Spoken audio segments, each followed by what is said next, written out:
and principalities. There's so much fire inside me. Tragedy struck when part of the largest hillside at the kosher rubbish dump collapsed. It's going to be fun to see how he goes about approaching this game.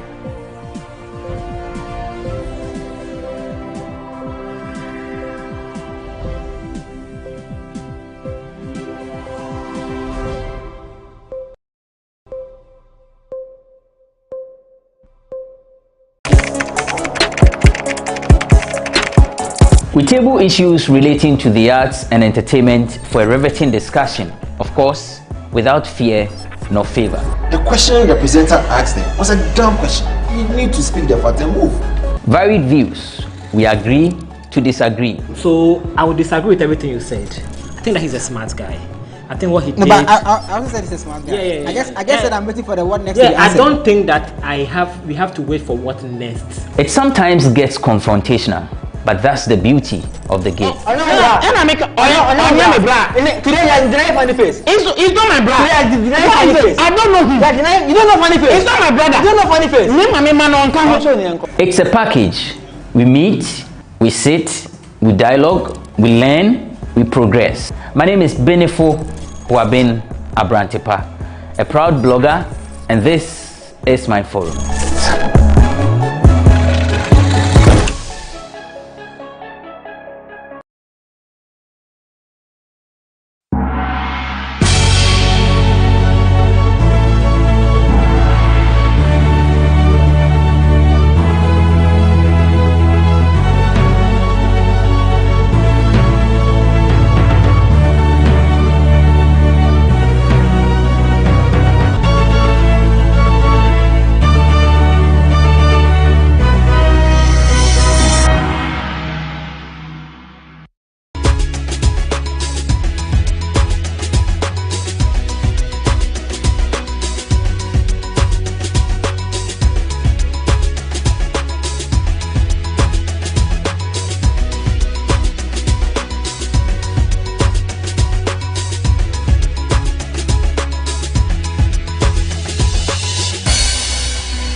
Continue thriving and obviously achieve higher, and everybody knows that even though I'm not working with them again, but my personal relationship with the owner and many of the management and the staff, it is where my heart is. So I wish them very well, but I'm sure that even without wishes they will still do very well.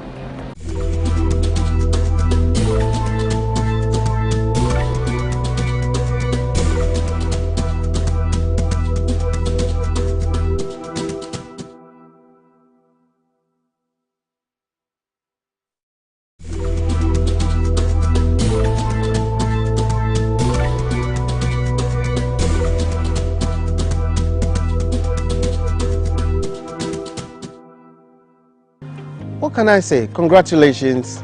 The media these days is not easy.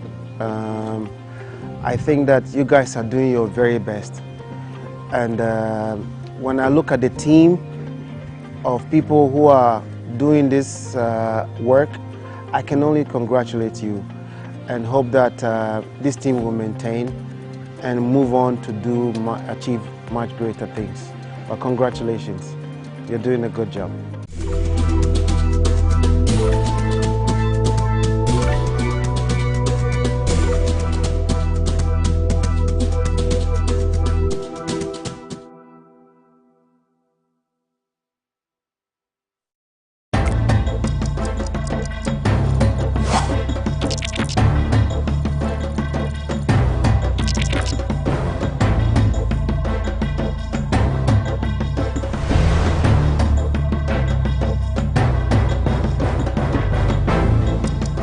Welcome to the Lowdown on GhanaWeb TV. This program brings to you the hard truth, the facts, and the fears. My name is Ni Akwe Ismail Akwe.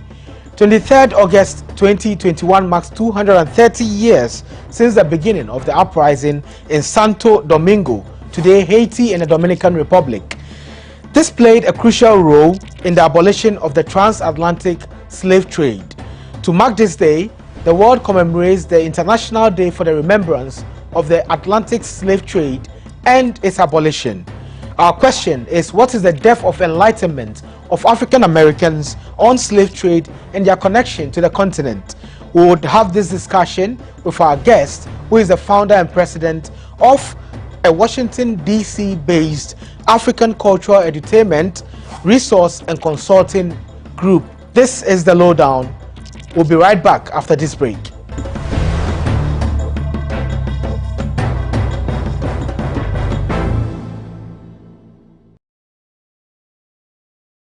Welcome back to the Lowdown. My name is Ni Akwe Ismail Akwe. Our guest is the CEO and founder of the Edinkra Group, Diallo Sambri. Welcome to the Lowdown.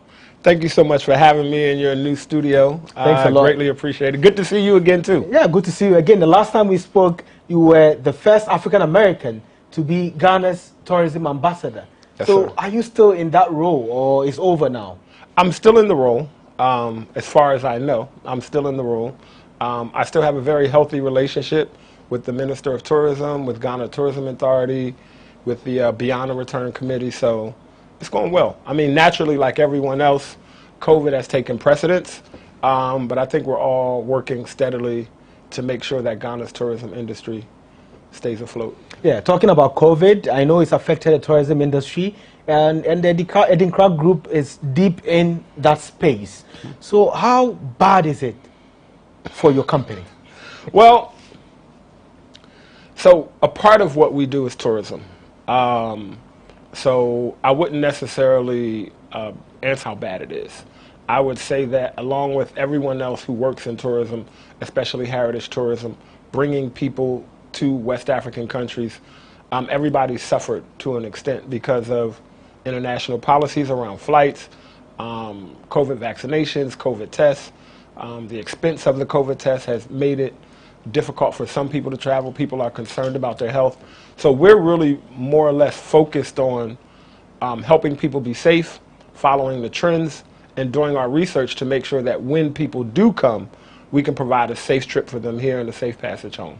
Well, we'll soon talk about the Edinkra Group, but now let's talk about the International Day for the commemoration of slave trade and its abolition. And slave trade is a very important subject when it comes to even Ghana, when it comes to even the world, because black people, a lot of us, were taken outside the continent to other places.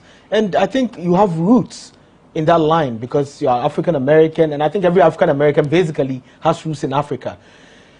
How are Americans right now, I mean black Americans, how are they reconciling with the fact that slave trade did happen and also trying to connect to their roots? I know this is a very broad question. It is. What I would say is I wouldn't look at it in a vacuum. So I wouldn't necessarily look at now as an extremely special time when you look at the history of African people in America. So one, I think it's important to say that we all know that Africa is the cradle of civilization. So depending upon how deep we want to go with science and how far we want to go back, I would say that every human being has African ancestry, right?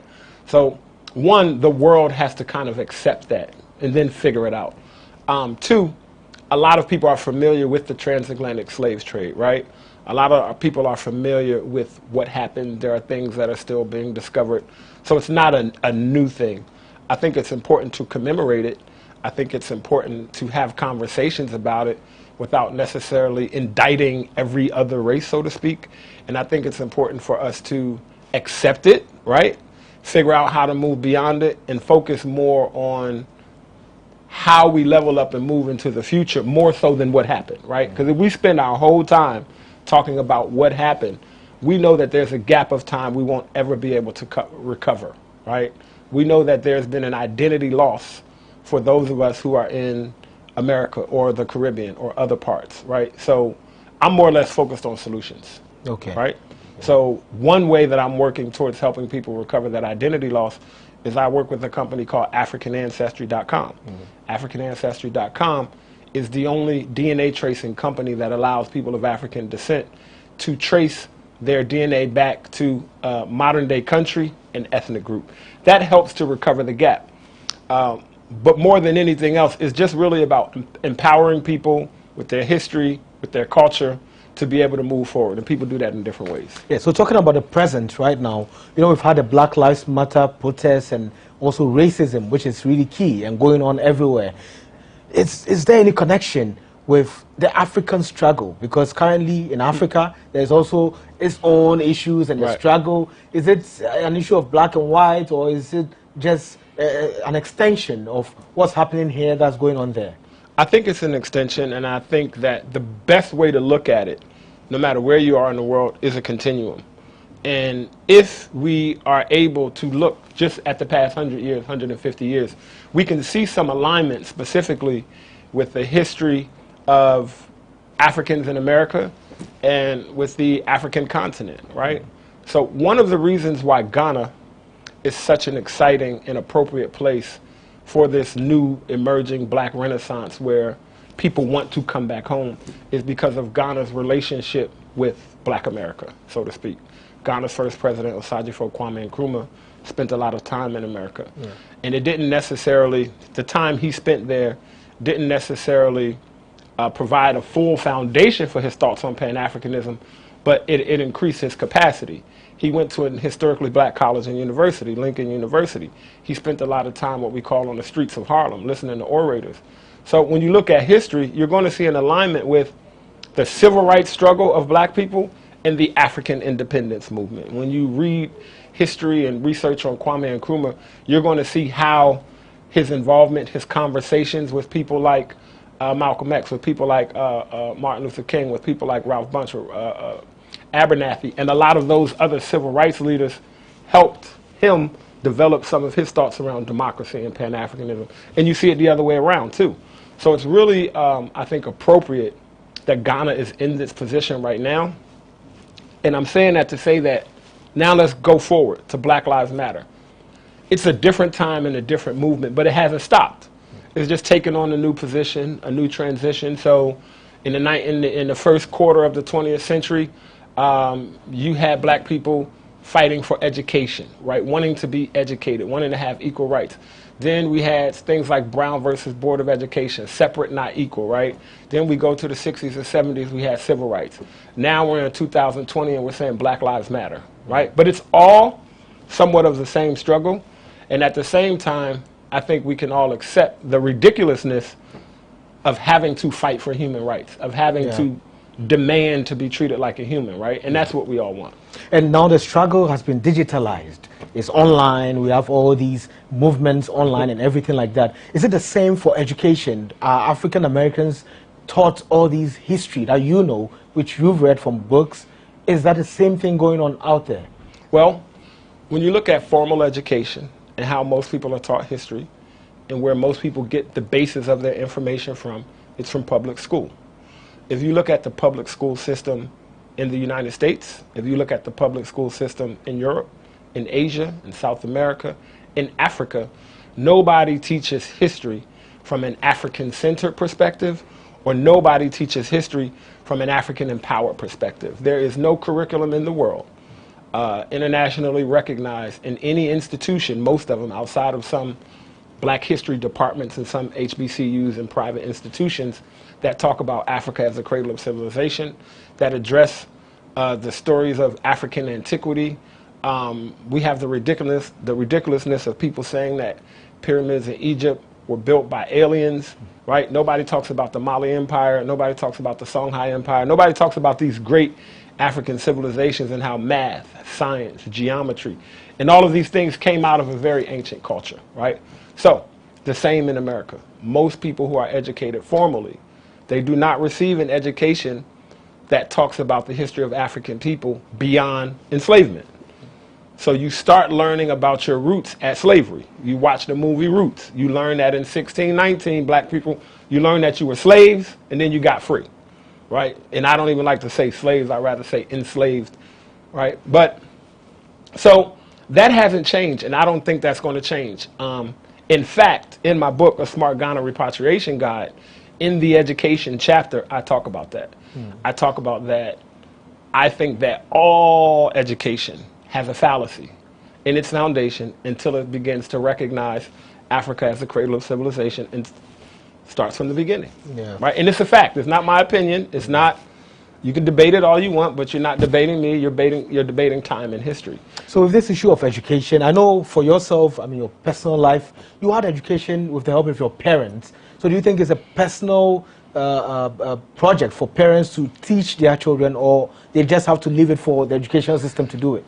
Well, I think that's a job for parents to decide how they want to raise their children. I'm an empowered parent. My children were raised with the understanding the schools that they attended knew that my children's parents were in charge of their education. And we partnered with the school system, right? Which is a different way of looking at it than putting the responsibility on the educational institution to educate your child. So I believe that parents are ultimately responsible, but I'm not here to indict parents, and I'm not here to indict people who haven't chosen to teach their children certain things. But I do think it is a personal choice, which many African Americans discover in college, right? Most African Americans you meet, that's why when they come to Ghana and they visit the slave castle, they say, we were lied to. I'm just finding out the truth about our history, about our people.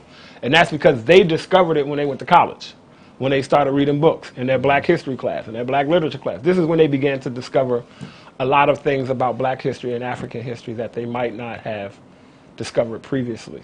I'm an advocate for facts and honest truth.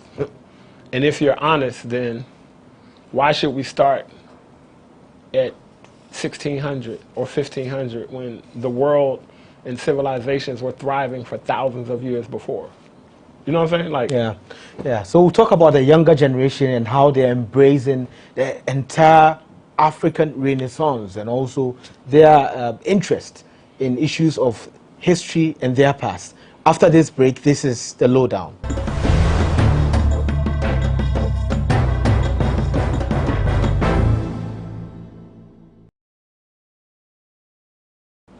Welcome back from the break. My name is Ismail Akwe. This is the lowdown. Our guest, Diallo Sambri, is still here. So, Diallo, we're talking about history, education, and everything around black history. So, the younger generation, we have a lot of young people who get surprised when they get to Ghana and they see all the slave castles and everything else. Then it's like, we never knew this ever was there. We never knew this was the past, this was the history and all of that. Do we still have a lot of younger people interested in taking that journey back to the roots? We do.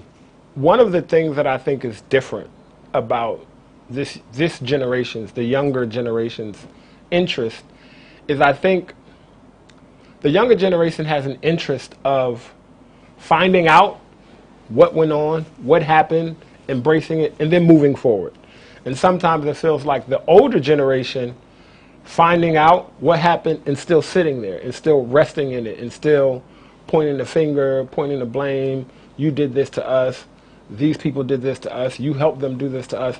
And young people are like, okay, they're more or less I think embracing all of humanity is like, okay, this happened, now what do we do to move forward, right? Now, how do we move forward? Which is what the next generation is supposed to do. They're doing exactly what they're supposed to do. When I look at my son who's 24, his thought pattern and mindset is different than mine. You know what I'm saying? So I think they're doing what they're supposed to do, but I think that because of technology, because of the amount of available information, people are definitely looking at it a little bit differently. But the yearn to get information is still there from where I sit. Yeah, and also you are also a stakeholder of tourism, and I know you try to get a lot of people to join your Birthright journeys and all of that. How is that going? Are you really reaching the people? Do they get you? You know what? That's actually a great question, because the point of what we do with Birthright Journeys is not for people to get me. It's for people to get themselves, right? We want to put you in a situation, and we put you in a place for you to be face-to-face with yourself, because it doesn't help you to get me. That's not going to help you accomplish your mission. That's not going to help you live in your purpose. The way that you live in your purpose is to get yourself. So are you ready to do that internal personal work, right? Where you come to grips with your own past, with your own history, with the history of your people, your family, then figure out what to do with that and how to use it to move forward. So I think in that sense, yes, it's working. I think that people who we've brought here, people who we've helped to curate a certain journey and experience, I think they've gotten that. And many people are beginning to see themselves differently. People have changed their names. Some people have moved. And then some people who never thought that they would visit the continent of Africa and step foot in the soil are also now bringing other people. You understand what I'm saying? So I think it is working. But it's a lifetime work, right? Because I'm not the first to do it, and I won't be the last, right? Marcus Garvey started doing it a long time ago when he looked at trying to bring a whole bunch of black people or people of African descent to Africa. So I'm in that line of different people who felt like it was important to help people connect. Yeah. So now let's bring it down to Ghana, where the stories are here, and the stories are in the landmarks, the stories amongst the people, the stories are in books. Mm-hmm. Is the setup, I mean, up to standard for people to be able to soak in all the history that's around the country? Well, is the setup up to standard for people who visit? Who visit, yes. Yeah. I'm not sure if the setup is up to standard for people who live in Ghana, who are Ghanaian, to embrace and get the history and culture that's around them. Interestingly enough, I'm from D.C., right? There are people in Southeast D.C. who've never been to Northwest D.C. There are people in Northeast D.C. who've never been to Southwest D.C. You get the point. Just like in Ghana, there are people who live in Cape Coast who've never been to Accra. There are people who live in Accra who've never been to Ada. So it's not just a Ghana thing when you start talking about access to information and education. I think that Ghana has done as good a job as it can with the tools that it has over the past few years in terms of making what history that is available to people who come. Can a better job be done? Yes, of course a better job can always be done. But I think there's also a magic in discovering, right? So there's a magic in discovering and going through whatever you have to go through to get the pot of gold at the end of the rainbow, even if that pot of gold is a painful thing, right? By sitting in the male dungeon in Cape Coast or Elmina slave dungeon, or by walking through the door of no return and hearing the waves crash and imagining what your ancestors went through. So I think there's a value in all of that, but definitely more can be done to make it easier to feed my family in a different way than I was able to before. And I'm still able to feed my family based on the relationships that I've made with people who's traveled here for the year of return. That was so fulfilling for me. Like that, and that was the reason for my involvement. Like, now how do we quantify that, right? How do you put that into a data report, right? To show everybody the effect that it has, that's a different story. But it's happening now, right? The effect is happening and it's working for Ghanaians. again, I know you said we're going to get to the book, but my team and I, we're working on a lot of things that I think will help make that question more apparent and will help be able to bring more opportunities to Ghanaians in a way where they receive the education that they need, they receive the training that they need to be able to compete and work in the international marketplace. Yeah. So now let's move to some other issues. I've received personally complaints from people who want to return home. Some come in and they can't even do a year. Some 6 months and they're out. You know, they complain about so many things, and I'm sure you've heard a lot of them too. What are some of the complaints I've heard? I don't want to mention mine so that you would say the same thing. You don't have to. I have my own. Yeah. What are some of the complaints you've been receiving? So I'm going to keep referring to my book because this is the reason why I wrote it. Okay. In my book, I talk about this.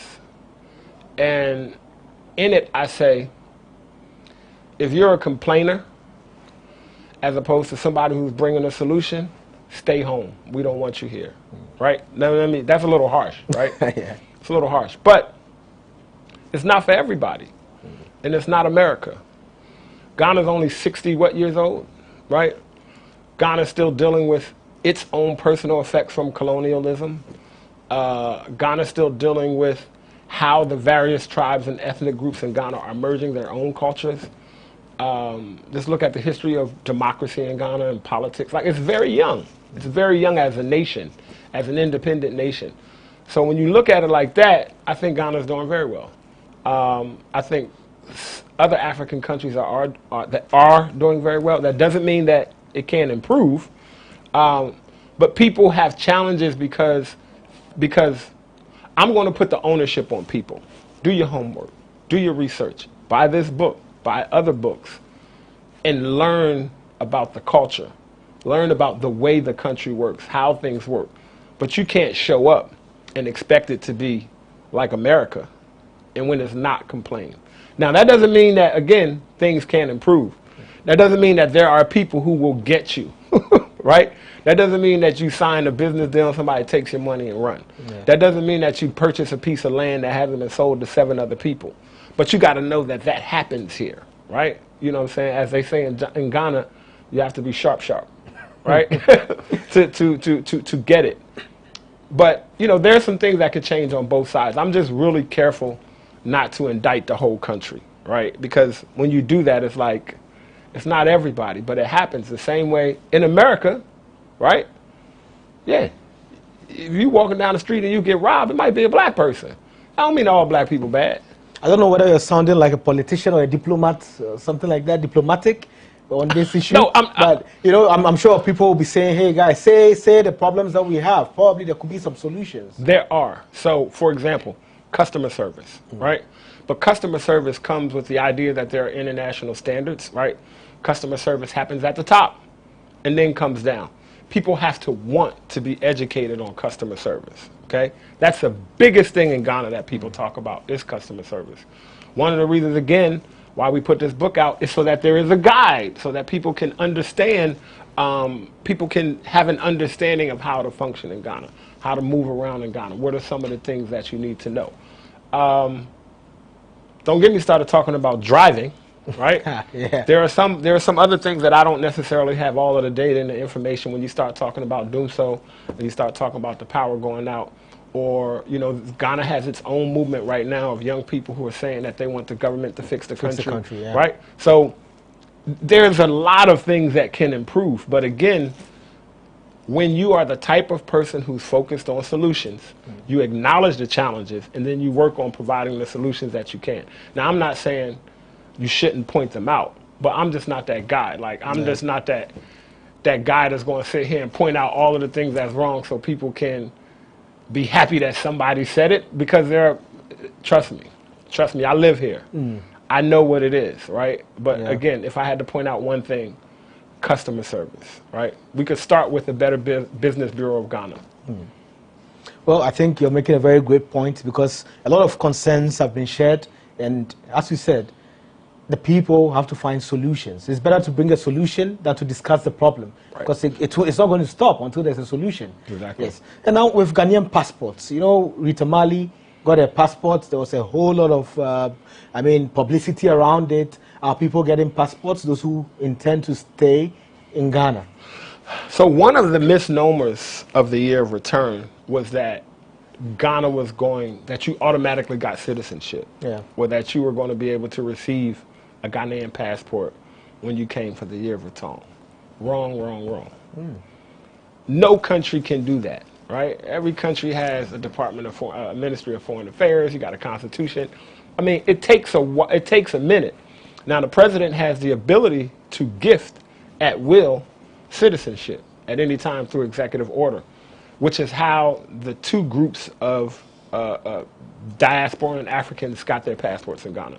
Once with the previous president in 2016, and with the incumbent president, His Excellency Nana Addo, in 2019. I think it was important for him to do that in 2019, which gave the year of return some meaning and feeling beyond the Akwaba. Yeah. You are welcome, right? I didn't get my passport as a part of that process. I think I could have if I would have pushed and just kind of bumped. You know, at the time it just wasn't, you know, there are a lot of people who've been here in line longer than I have. So I just made a personal decision at that time that I wasn't going to, that if I did that, I could potentially bump somebody else out. So I didn't do it. And, you know, but I believe personally that, I will look in the camera when I say this, that if the country of Ghana feels that I'm valuable for the country and I bring something, everybody has my number. They have my number at the Flagstaff house. Somebody will call me and say, Diallo, come pick up your passport. So are people in line waiting to get a passport? Or what's well, it's not a process. So, I mean, people need to understand what the law says. They need to understand what the right of abode says. They need to understand what it takes to become a citizen of Ghana and any other country. You have to maintain legal residency for a certain number of years. Okay. I believe it's 5 years in Ghana, which means every year you got to renew your residency permit. Then after you renew your residency permit, you can apply for a passport of citizenship. That's just the way it is right now. Now, I do know that the country is working on something called the Homeland Return Act, where they are trying to figure out the best way to provide streamlined citizenship to members of the African diaspora who want citizenship, right? So the fact is that right now, Ghana, which is important for people to know, is that Ghana does not offer a streamlined way or path to citizenship, specifically for people of the African diaspora because you're a descendant of Africa or a descendant of the transatlantic slave trade. And for many people, that's what the year of return meant to them. Yeah. Nobody ever said that, right? But it's easy news headlines. You know how the media works. Somebody's going to publish something because you want readers to come. But when you do your research, that's just not the facts, and that's not how it exists right now.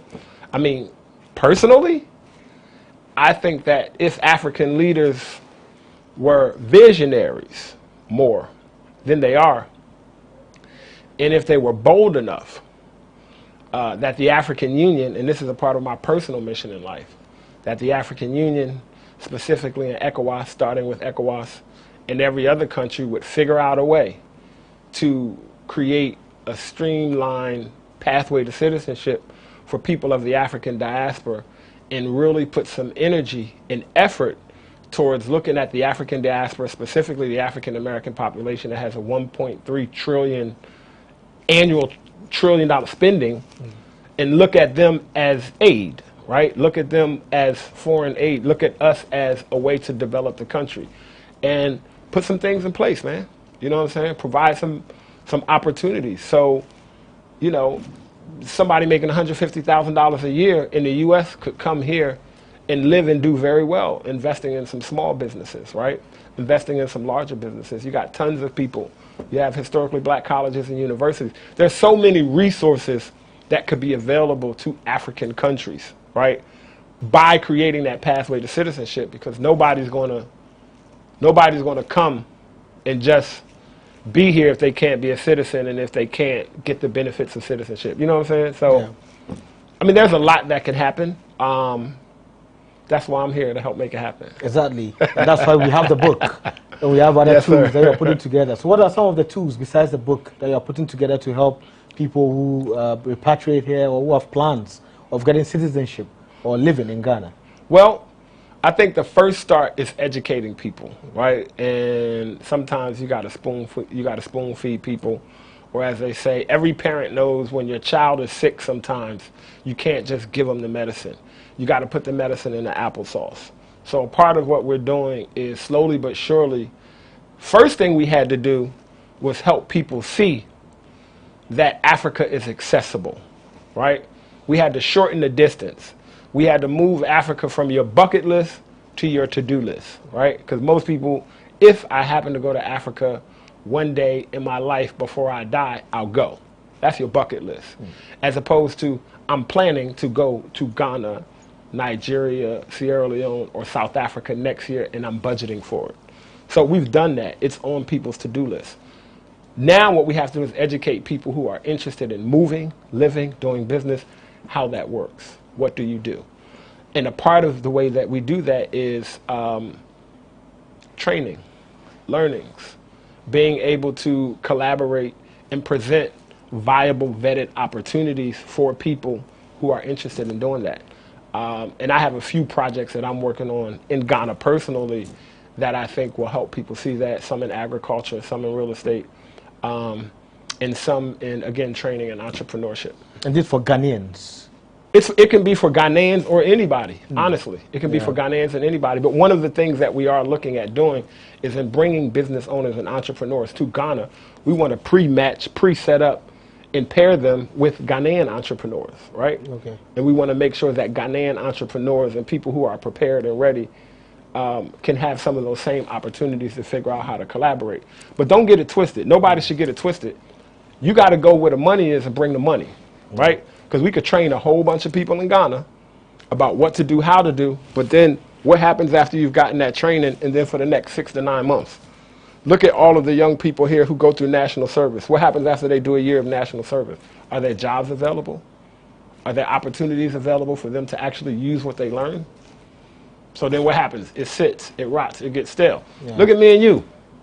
If you don't do this every day, if you and your team don't do this every day, work on the media, look at different ways to innovate what you do, how you do, what happens? GhanaWeb won't be #1. Why are you #1? Because every day you're working on it, right? Yeah. That's the same for everybody else. So we got to kind of look at it that way. Like, it really requires that work and it requires opportunity. So we're hoping to bring some opportunity. Exactly. We're hoping to bring some opportunities, and we'll be back and talk about beyond the return. And we want to see what the Adinkra Group and Diallo, what you're doing with beyond the return as well. We'll be back. This is a lowdown.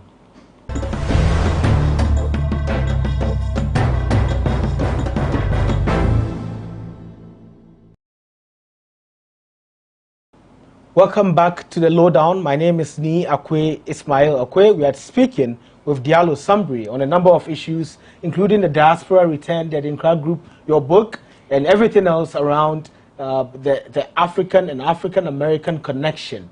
So beyond the return, the president says there is that after the year of return.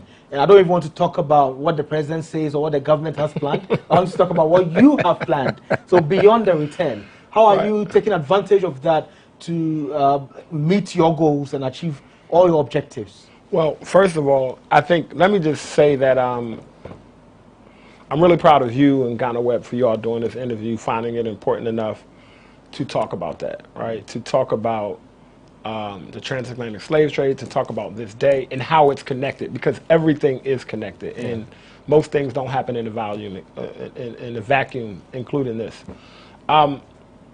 Most people know that Beyond the Return was launched immediately after the year of return. Because of its resounding success, it made sense for the government of Ghana to put something in place. So the Beyond the Return is a program, a 10-year initiative with 7 pillars. Forgive me, I don't know the names of all 7 pillars off the top right now. But Experience Ghana, Invest in Ghana, and other items and themes that make sense for the diaspora in Ghana. Recently, I think you've also seen where the president, they reorganized the Beyond the Return committee and they have a new steering committee. I'm not on that steering committee personally, but again, I have a healthy relationship, I believe, with the Ghanaian Party, Diaspora Affairs. So personally, one of the things that we are doing is we are looking at how now to create community in Ghana, right? So you had a lot of people traveling in and out. You have some people coming once, twice, 3 times and going in and out. You have some people moving. So now you have this large community that's here in Ghana. Some people are here. You got people in Cape Coast. You got people in Kumasi. You got people in Ada, right? You got people in La Paz. You got people in in Jolu. You got people in Prom Prom. Yeah. So you have all of these different aspects of community here. But now the question is, how do we really create community, right? How do we create a sustaining community in Ghana that serves as a foundation and the entry point for individuals who are coming, for people who are coming and wanting to stay, for people who are coming and wanting to find out more information about how things really happen on the ground. There are a number of groups and organizations that are doing that. So a part of our focus is, what does it look like and how do we serve as leaders in creating this community? We have a number of projects that we are also working on. Most people, if they follow me or if when you read in the book as well, I was installed in a small town called Yame-Bechere in the eastern region in Akwa-Ibom. Yourself? Myself. Okay. As in Nkosi-Ohene. And that was simply because people saw me doing a lot already. So right now we have a partnership with the Cocoa Board in the Nankase Cocoa District. We've been able to help 75 to 100 farmers get employed. They are employed working on their farm. We are rehabilitating right now about 600 acres of cocoa with the capacity of 3,000 acres, and we're bringing investors in for that. So that is changing a community, right? So how do we build community? How do we help the communities that we work with in Ghana develop and build itself from the inside out? And then how do we bring a community of people together? And when I say the diaspora, I'm not just talking about America, Caribbean, US, London. You know, that's the beautiful thing about Ghana. I tell all my friends that, I'm like, I could be at a table, it's 2 people from London, 1 person from Spain, 1 person from Dubai, 1 person from Turkey, all black people to an extent or whatever, or not, but all of these different experiences. You don't get that on the average at a Chick-fil-A in Houston. You're just not going to have. Why? Because you know everybody's here for a purpose, right? Everybody's here for a reason, whether they're on holiday, whether they're at a meeting, whether they're mother or dad, whether they moved there. So you really get a universal perspective on everything. And I think that's one of the most beautiful things about Ghana. So how do we take that and turn it into a community that you actually do a feature on? Say, hey, let's come look at this Adinkra community, for example, and see what's happening. Look at all the beautiful things that all of these people that's a part of this community is doing, and how it's serving Ghana, and how it's serving individuals who want to come in. So if you say community, you mean bringing people together and all their strength and everything to build the entire plan for the beyond the return, have people invest in the country? Well, so let's be clear, and let's separate the idea of the Beyond the Return program, right, under the auspices of the Ministry of Tourism and the Office of the President. Let's separate that from those individuals and groups who collectively understand what Beyond the Return is for themselves, right? There's 2 separate things. So I could say I'm working on Beyond the Return, but it not necessarily be directly associated with what they're doing. So let's just look at Beyond the Return as a concept. There are people who've been working on this idea of the year of return and black repatriation or relocation or however you want to look at it for years, 30 years. There are people who moved here. The African American Association of Ghana was started 30 years ago. People, you know what I'm saying? So it's been happening for a long time. The question is, you know, what can you do different? How can you innovate? How can you help to expand the impact of it? So what have you started with currently? And the issue about the Nkosi-Ohene title you have and all the bringing of investors and all that, that's a great topic. We'll talk about that also soon, because we can. I'm very interested in that, and I know that our audience are also interested in that aspect of it. I'll promise you something. I'll do that interview with you, but you have to come to my village. If you come to my village and we do it there, invitation accepted. Perfect. Invitation accepted. We'll come there and then we'll see the things that you're doing with the farmers, and you get to meet the community and everything. Because to sit here and talk about it is one thing, But to show your audience and listeners on the ground and to talk to the people in your local language and ask them, then it's not me saying it. The proof is in the pudding.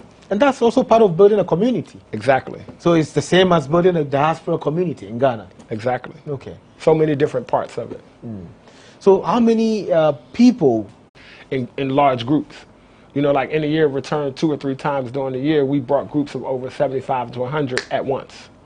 Now, when you see that, wow, you see a lot of people. But you don't see those groups of 3, 5, 7, 12 that's coming all of the time. You don't see those 2 or 3 people that come here quietly, move, buy a house, buy some land, start a business, and just stick to themselves.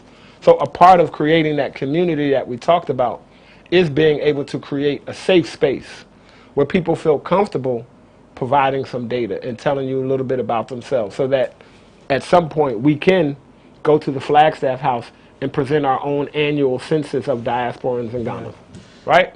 That's because that's ideally what we want. Ideally what we need to do and what our responsibility is to be able to show who we are, how we got here, what our impact is, and ultimately what percentage of the GDP are we contributing to in the country. So far, the Adinkra Group, do you have any data yourself? Are you collecting data or you're not? We're collecting data based on the people who we've brought here. Yeah.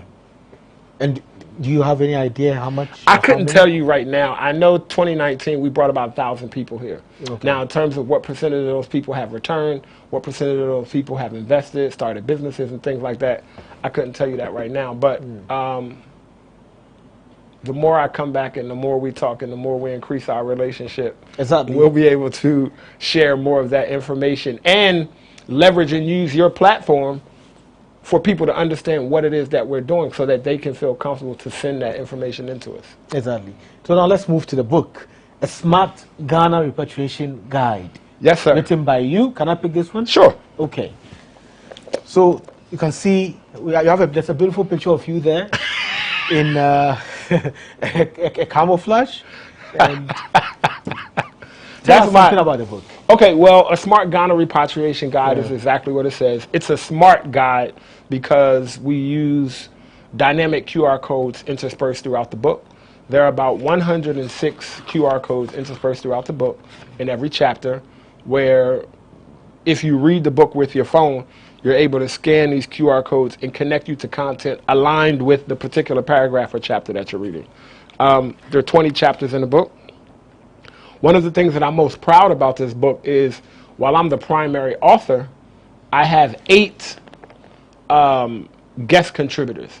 So what I did is I went to people that I know in real life, people that I rock with in real life, people who I have their phone number, have conversations with, who may not necessarily be the biggest name or the biggest YouTube star, but who I know are on the ground active, and I asked them to contribute their thoughts and opinions to a specific chapter, right? Why? Because it's very important that in my position, I'm able to elevate other people's voices, right? So when you start talking about building a community, this book in and of itself is an example of what building a community looks like, right? I've given other people an opportunity to express how they feel about repatriation, how they feel about living in Ghana, and share it with the world. And then I'm connecting readers to them directly, right? So it's not like you ain't all got to come to me, number one, because I can't deal with all y'all, right? Because our people are special people. And you know, a larger part of those who contributed to the book, as you said, they are also Ghanaians. A larger part of them. Some of them are Ghanaians, yes. Yeah. Ghanaians who either were born and raised in Ghana, many of them schooled outside of Ghana and came back. And then there are also a few from London and people who, we also have Mr. Kwesi Agyemang, CEO of Ghana Tourism Authority. He wrote the foreword. Mr. Kwesi Awuo-Ababio, Director of Diaspora Affairs in the Office of the President. He wrote the preface for the book, so I'm grateful for their contributions, which help people to see it's real, right? Yeah. Like, okay, you know. And when people read this book, you can see that, you know, sometimes I have to tell people I do not work for the Ghanaian government. I'm not employed by the Ghanaian government. I wasn't employed in 2019. I'm a fully independent whole person. And I think you had a lot of backlash for that, because people thought you were working for Ghana as a tourism ambassador.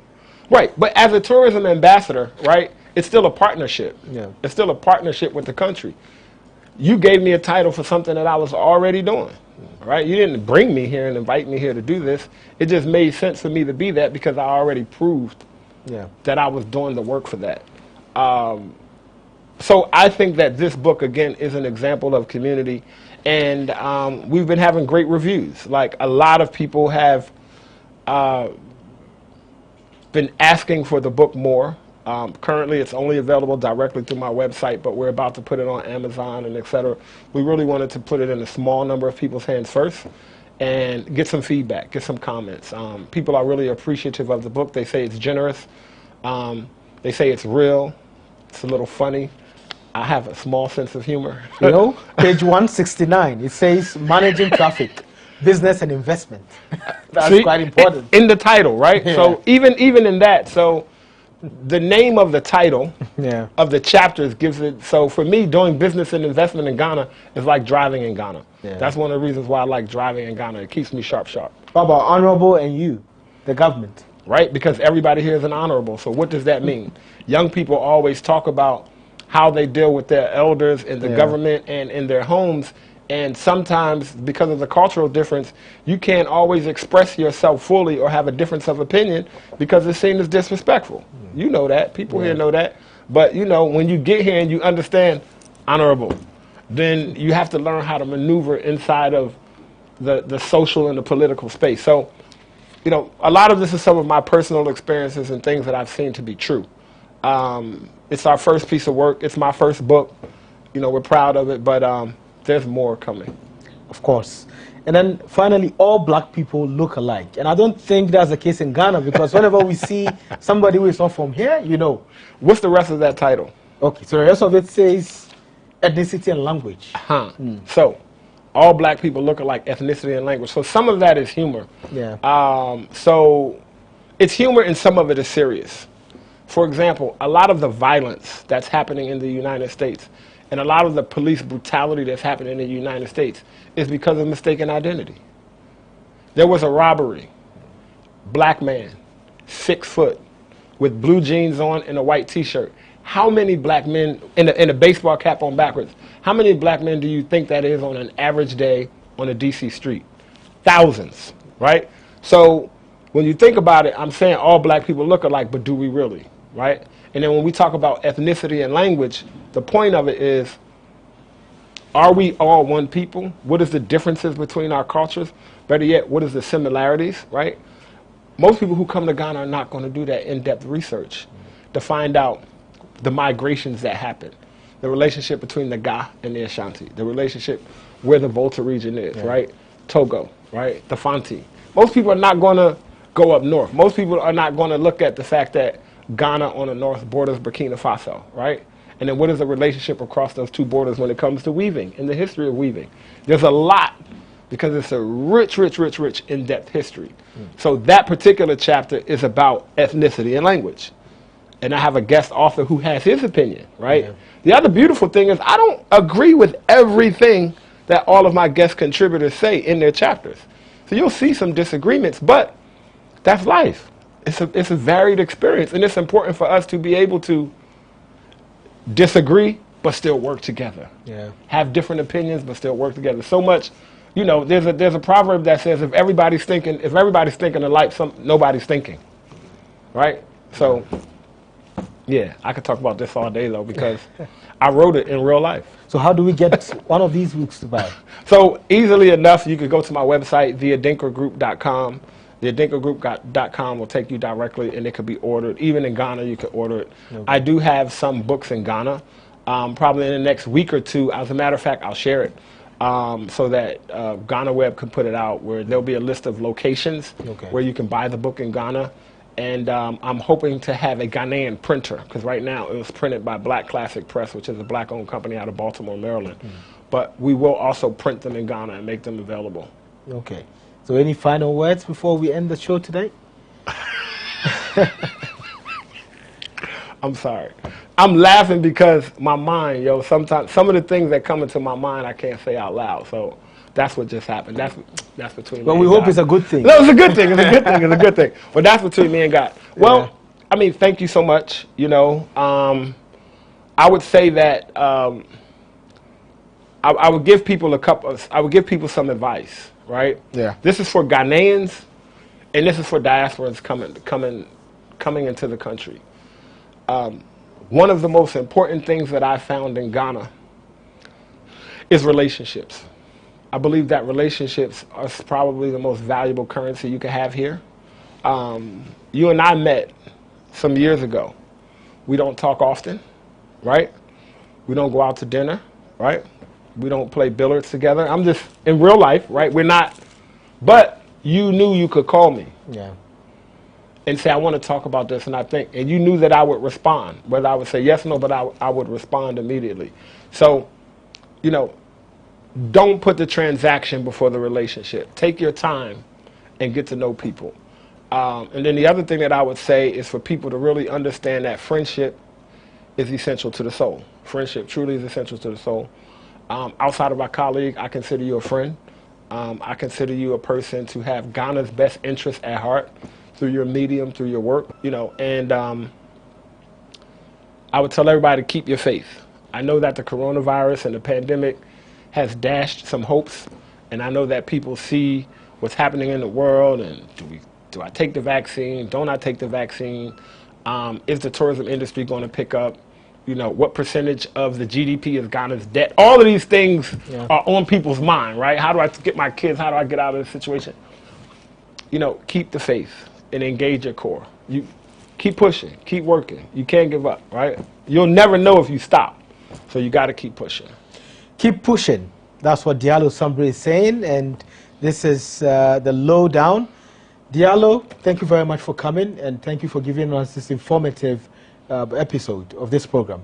And I'm sure we're going to talk again, and we're going to visit Nyame Betre to see what you're doing there with the people in the community. Everybody's invited to Nyame Betre. I promise you, we have the best contumere in all of Ghana. Okay, you understand? Thank you very much, Nkoso Hene of Nyame Betre. Yo, thank you. So we'll have this discussion again another time. This is the lowdown. Watch us every Monday on GhanaWeb TV and all of GhanaWeb's digital channels. My name is Ni Akwe Ismail Akwe. Be safe.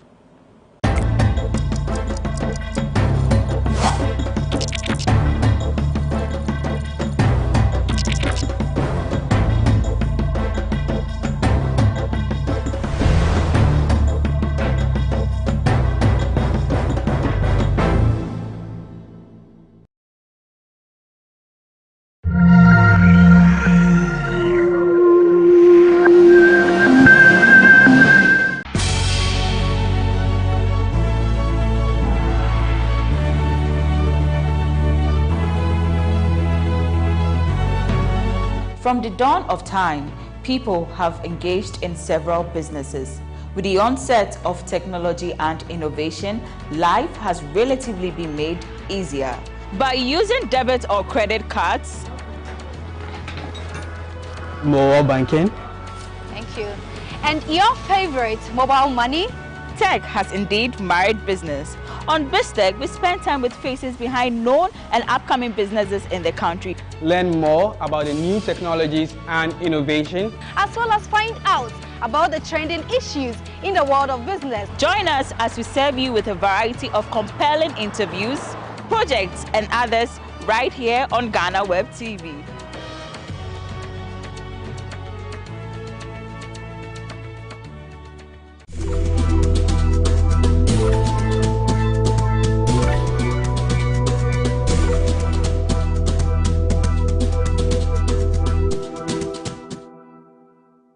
So do you know how long the company has been in existence? 22 years? No, I didn't. It's when you reached out to us and mentioned that you're 22 years, and I think that's shocking. I've followed GhanaWeb for quite a while, more than a decade, but I wouldn't have pegged you guys for having been in existence for more than 2 decades, and I think that's really positive for you guys. You've served the nation really well with the kind of contents that you've delivered to your readers over the past years, and I think that it's been a pleasure having worked with you for me at Soccerbet, and for every other reader out there. I'm sure they'll be really pleased to know that you've been in existence for 22 years. We want to, from here at Soccerbet, what we want to say to you at GhanaWeb, to your management, to your staff, is congratulations for this particular feat. It's been an amazing journey, I'm sure, and I want to wish you all the best going forward for the years to come. Everything that you do, may it work well for you. May you go beyond your boundaries and continue to serve the entire populace.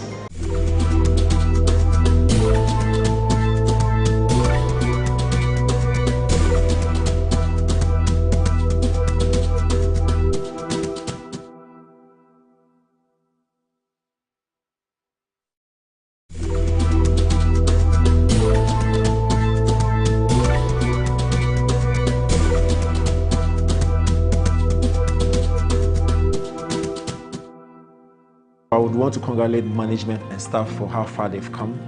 GhanaWeb is the biggest portal in Ghana and even in outside Ghana as well. For the people outside Ghana, this is their go-to portal.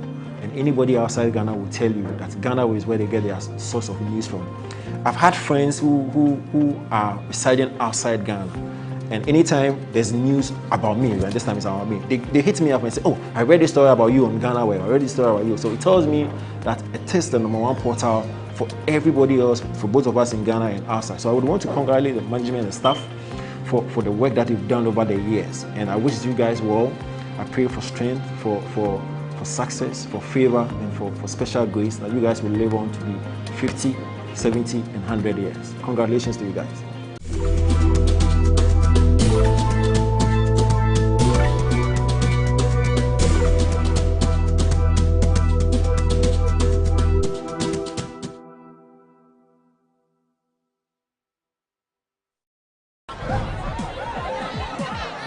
Powers and principalities.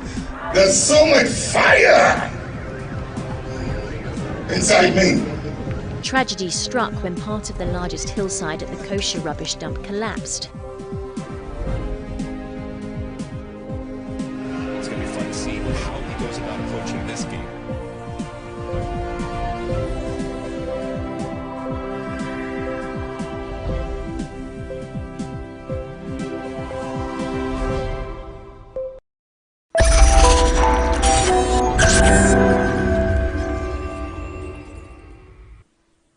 Hello and welcome to another edition of Say It Loud with me, Lord Harris Idwasari. Today I'm at Nima, specifically Freetown, and I'm standing on this bridge because it is the site where a 27-year-old fuel attendant was hit by a stray bullet after a scuffle of some sort. I'm here to find out from family and other eyewitnesses to tell us exactly what happened, because from the reports that we have gathered, the lady eventually died. When we return from the break, we'll speak to the family and other guests, and we'll get straight into the conversation. Please don't go anywhere, do stay.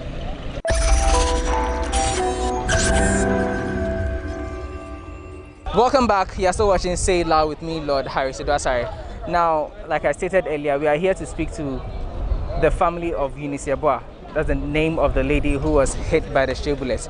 Now, we have the brother, mother, essentially the siblings and the mother, but we'll speak to Wisdom first, since Wisdom was at the scene of the incident.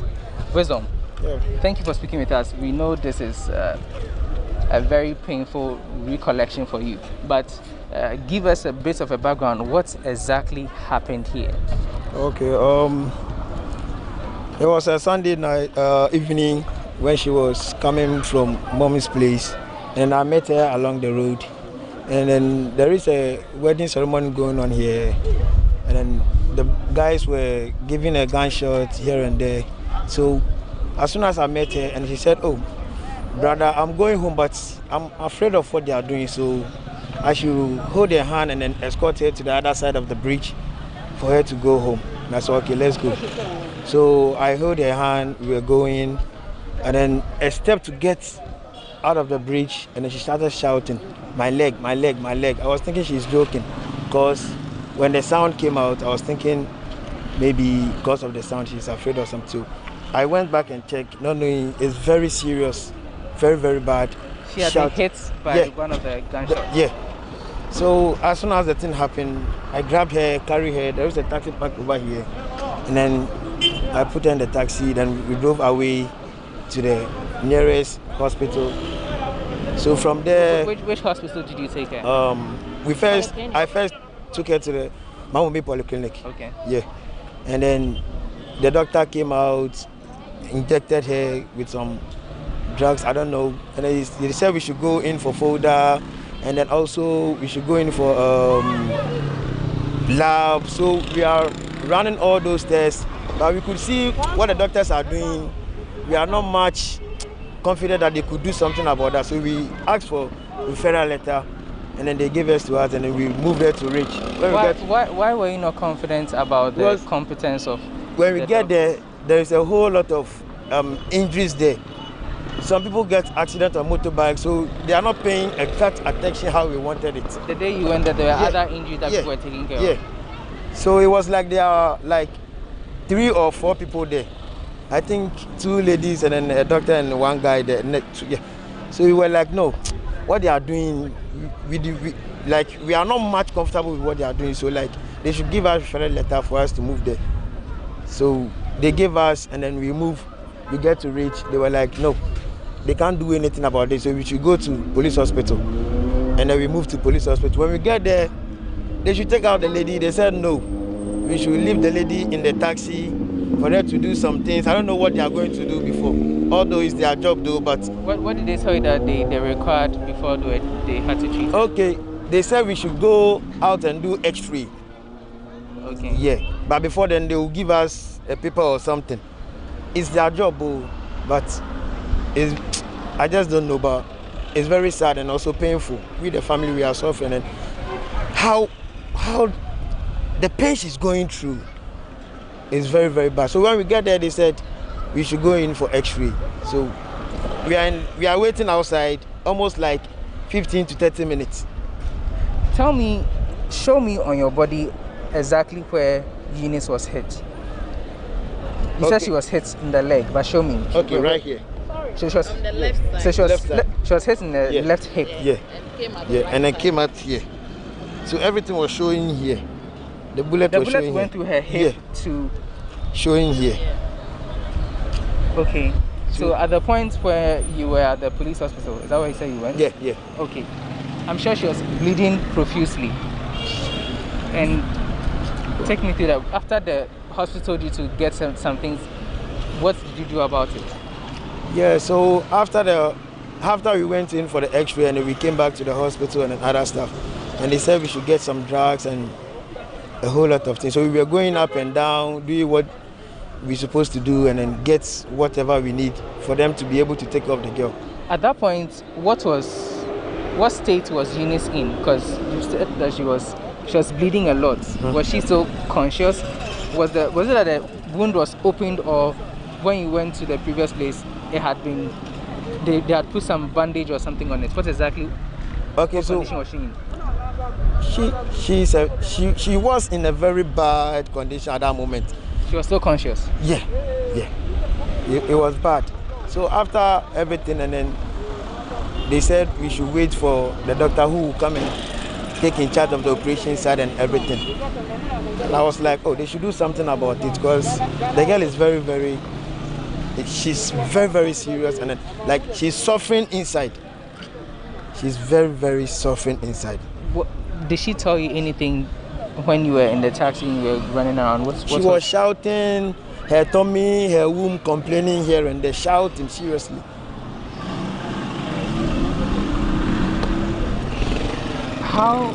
So eventually, after you took the X-ray, what happened?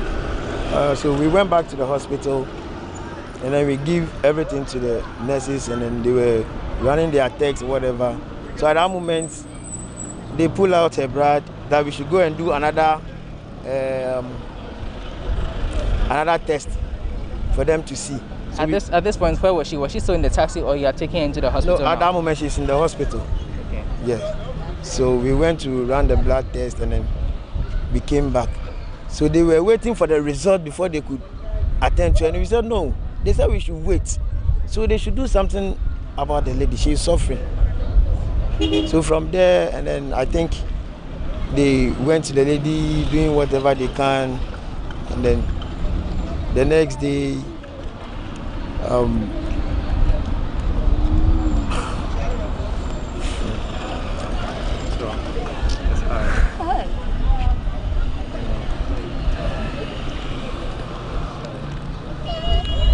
and then when the doctor comes, they said we should go get some blood for them to operate Eunice. So I went out to get the blood. But then at that moment, it was very, very hard. I went to 37. They said it's not their patient, so they can't do anything about it. I went to Kolebu. They said they also can't do anything about that. So I have a friend of nurse that's rich. So I contacted him and he said, oh, he has someone at the lab, so I should go there. And he sent the guy's number to me. I called the guy and then we met. So at that moment, I needed three pints of blood. And then he said, he can't get me 3, so 2. And I said, how much? He said, one is 2.5, which is 250 cedis. So at that moment, I'm having 70 cedis on me. So I called and was like, right now I don't have anything, so like they should contribute something and then for me to top up and then get the blood. So when I called home, I called one guy and then the guy was like, okay, first I called my boss. So my boss went to them and was like, oh, this is where the situation is, but where he has gotten to, he can't do anything about it. At first he was supporting me with some money. But when it got to that, he said, no, if he didn't approach them, they would think that the incident or the issue is low or something. So he went to them and they was like, oh, this and that, this is how the situation is, so they should do something about it. According to him, he said one guy said he is not the girl's relative, so what's he looking for? And he also got mad that he will not help me again, so he went away. When he came there to help, he was driven away because he wasn't there. He was sending me money for me to get other things and other stuff at that moment. Okay. Yeah. So before then, and I called back that Charlie, this was happening so. So one lady called Becky. So she called the church and was like, this was going on. So they supported. But before the money comes in, it was late. So I only bought one pint of blood and then I moved away. So what do you mean by it was late? Like when I went to the hospital, I ordered for 2 and they were like, okay, fine. So I told them that I'm going to get the money and come back. They said they don't allow mobile money, so I went to withdraw the money and come back. So when I got back and I told them that, okay, this is what I have on me, so I could get only 1. And they said, okay, fine. So they were doing what they can to get me the blood. And then the church also sent me the money. So I went to the nurse and told the nurse that, oh, I have another money. So, oh, no, it's late. They can't go in for another thing again. So they've already ordered for 1. I said, okay, fine, they should get it to me. So I paid and then take the blood away. So when I get to the hospital, they said unless I take it to the lab for them to check the blood before they can use it, okay, fine. So I went to the lab and I got there. The nurse said I should sit down and wait. At this time, it was around what time? At that moment, it was around, I think, the same time. It was like, I think 3:30 to 4 that way. Yeah, yeah. So I got the blood. Yeah, Monday. Okay.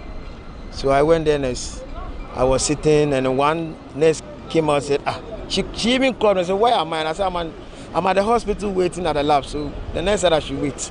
He said, they are waiting for the blood. So I just, fine. I went in and then she also came. We went together. We all went together and we go and see the one who is in charge at the lab. And she complained, we need the blood and other stuff. So she recorded what she can and then we took the blood away.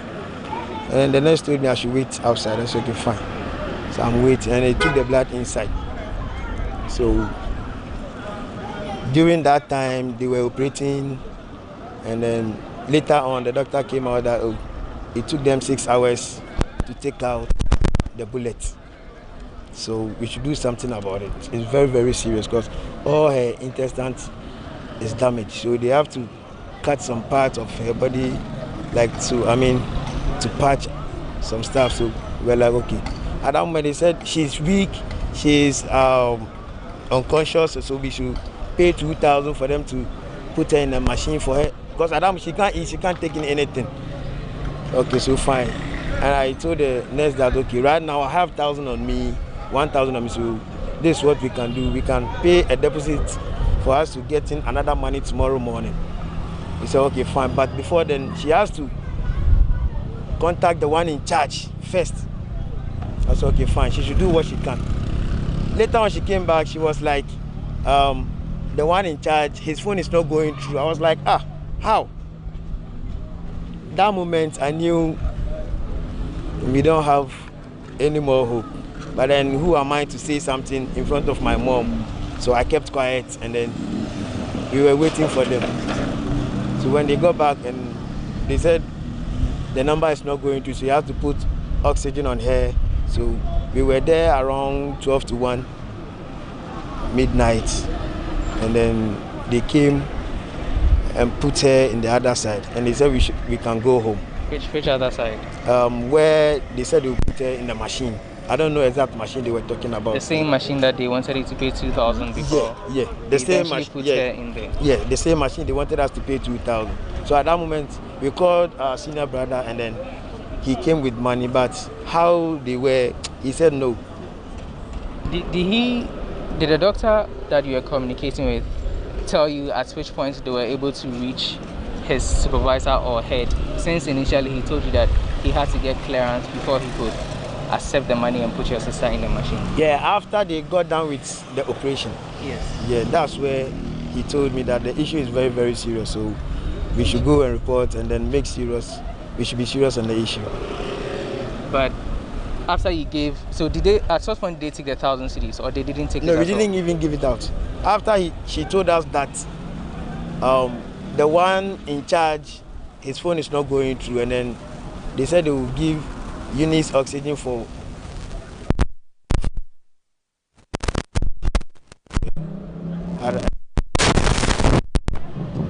at that point, what was going through your mind and how were you feeling? At that moment, in fact, my brother is very, very bad. It's very, very bad and sad. I haven't eaten since morning, not even to take bath or drink something, since the incident happened. So at that moment, I was confused. I just don't know what I'm doing, just going up and down. How long was she in the machine for when they eventually put her in? She wasn't in the machine. He said after they put her on oxygen, they moved her from there into a different room. They moved her from where they operated her. From the operation room? Yeah. Okay. And then they were taking her to where they said the machine is. Okay. So we all followed, and they went through in the room, and then they said we should stay back. Okay. So we were standing back, and then they came, said, okay, they've put in an oxygen on her so we can go home. And this was at what time? That's around 1 a.m. on Tuesday? Yeah, on Tuesday. So we went home, and then quickly at around 5:36 there, my mom and then my sister went there. So when they went there, and then they called me, I think around almost 6, saying our sister is gone. They called you at 6 to tell you that you have lost your sister. Eunice is gone.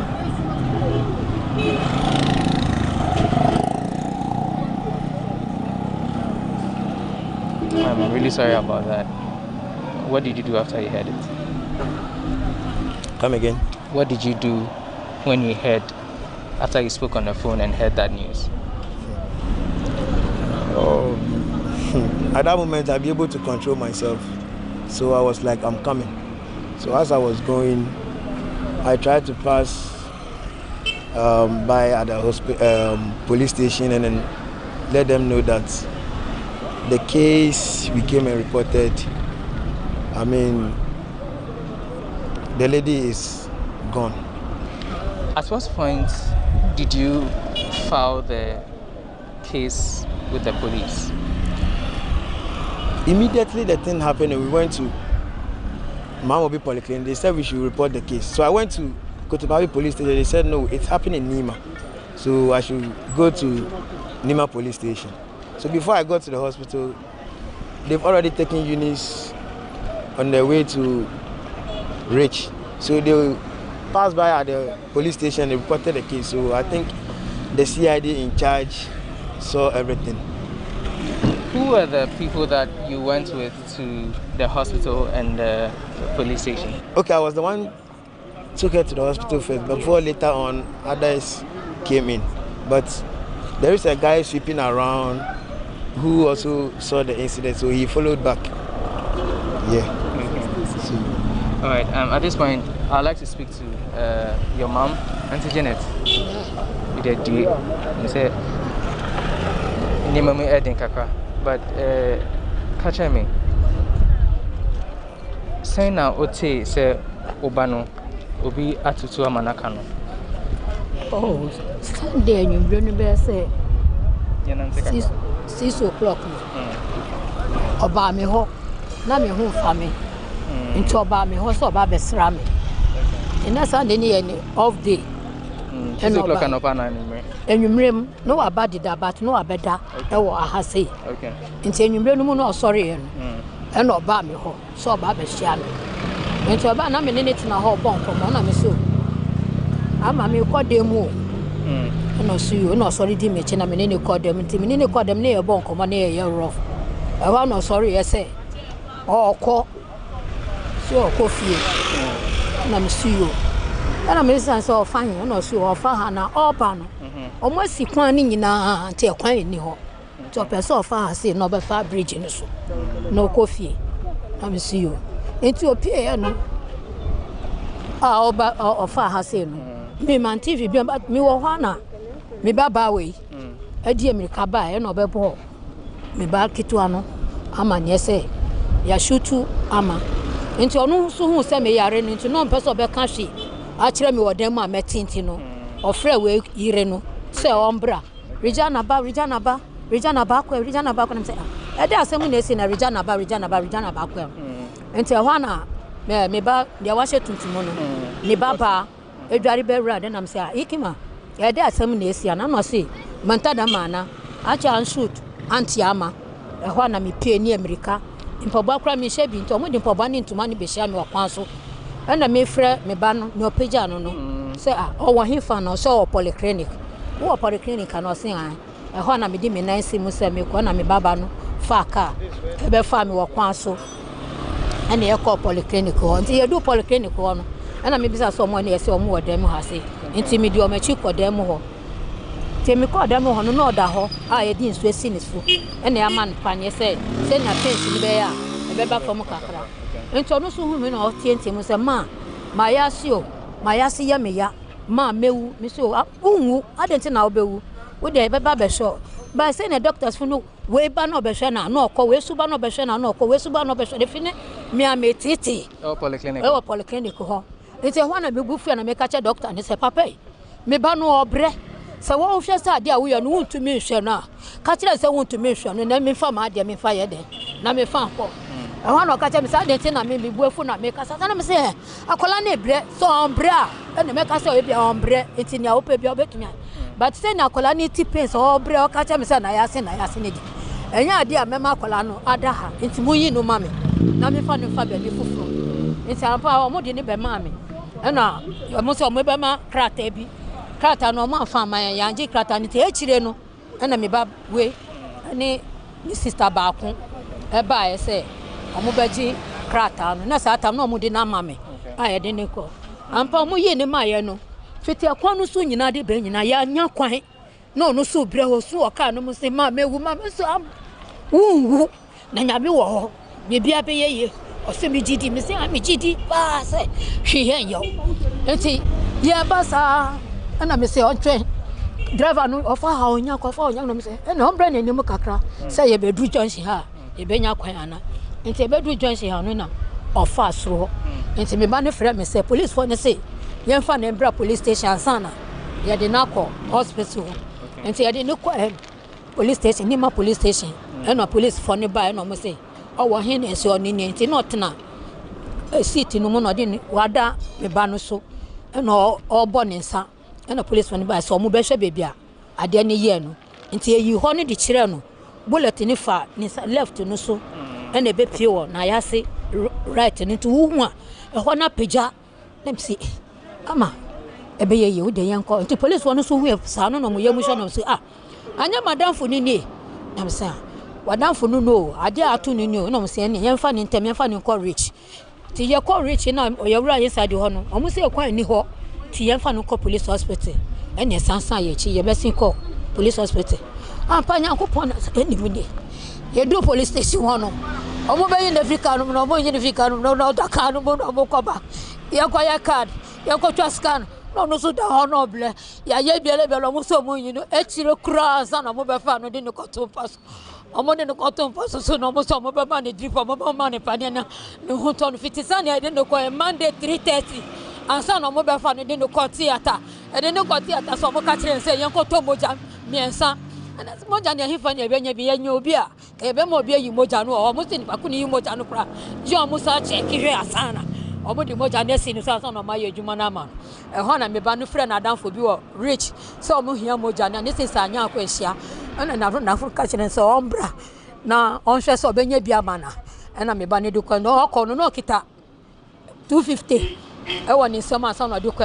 ena police won so mo wo moja ne ba ko wo ho nti ese e koto mienu na ye de ba nti onu so ko no sika no kita ne ye 250 ne kita no de ko nti ko no okonya mienu no na so tu ba ko sika ena ofre ka kire se moja no akonya bio but skin ko ne so ye hwe se wache kakra ne ma friend kakra ne ma friend so oba kakra ya friend ono se sika anso ye na sika ne ye 250 nti ba ko pe no nya nti ho na start se ye frefre ankrofo se wisdom ko to moja mama we nya moja no si mienu but wanya ba ko pe sika no so anso se ho na frɛ adwuma mu no mo san ne sika ne di ma no se onji no fanto moja no enfambra to moja ne di ba no na sa to no manyi na fidan ba ko mu di na ko theater asa no di moja ne ba to di moja ba ne se on tina ho kakra no twe na mo ko check moja no mo aba asa na omo da be ye no operation no fa na e gina ho nti na doctor ni pie ba na say doctor si akosi sen na doctor ni so ye mbom paye am see you ye mbom paye na so ha ye mbom paye na be ye ti no san pie ba na say doctor si akosi sen no oh ade no say na aye no e ye din pa ona ka sa hweta ma mu de no ko theater ye hweta ma de pie de no ko 3:30 e pie 9:30 na chese ade no mu ade o say bullet na kan ni nsun ani na wudie nti ji o mu twitwa ansa na o ma dwene apam na me say sa na ade na kodu o say an jo si o ma ye wie ti ye mbom pae na o mu di o sidi esi ni so na okọ unconscious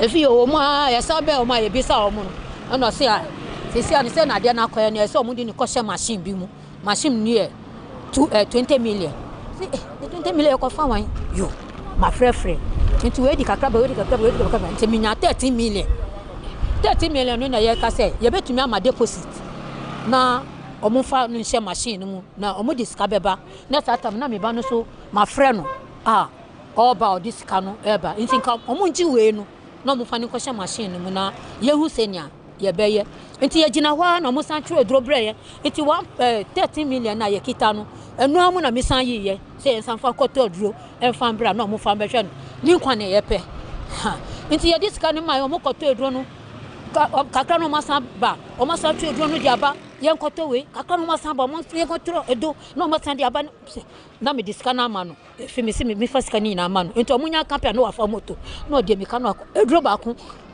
me ba we o chi fiti ho e ko wosu e ba rich e be si ko 37 eduro ba ko na onya bi nto na Eunice ni health insurance ana na Eunice no da bi no ni health insurance nti ya fa health insurance afa anye ejuma nti ya de no call ye no ana ni boyfriend ni nua e frɛ me ba we ana obi sa ne sisi ade na akɔ esen ana ana o ka chen so sisi ade ni mu aye de nti ye kɔ hospital no nti boy no nipa oya awure no e no gi phone wo me ba no ni boy ni nsem e na oni me ba na kasa se asa asam we sa anya police case yen just a police case no na yen hwe nipa ko no na on sponsor ne yen hwe no e na me ba na ka chen se asam ho ne ka no no ntumi hande sa asam no so ni mu ni bra gosen ana o se an en se so ni mu gosen dia e na oni gosen deal sa deal no no ni don ntumi ni un deal sa deal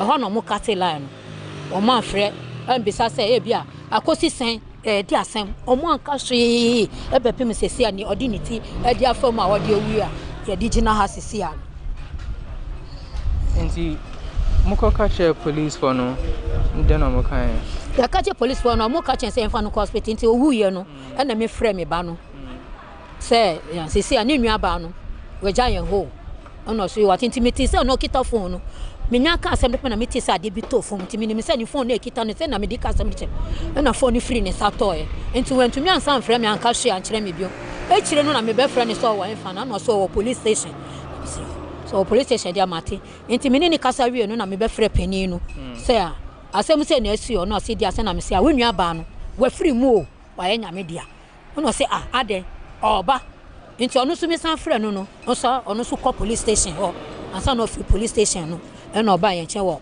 mochiri ho na enti Guinness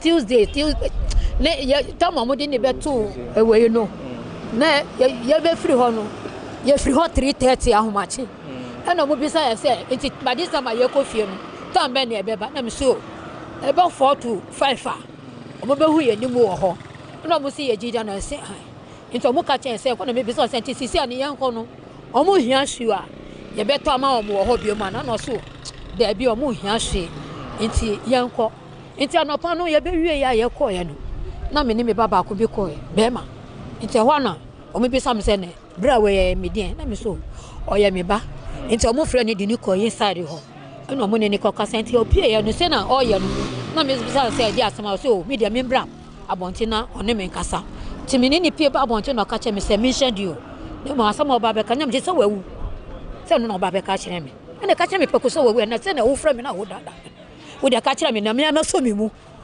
ti o ka kire me apa na me frɛ we no na me bo na me na we so ba e na no so ye ko na me ka kire say comfort wo sister o ko e ho na ye nyina ye di so so mu ansa na ye ko mo chiri ho na ye ko ko hwe say ampa say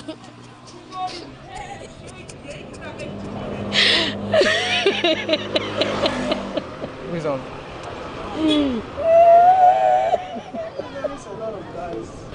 oh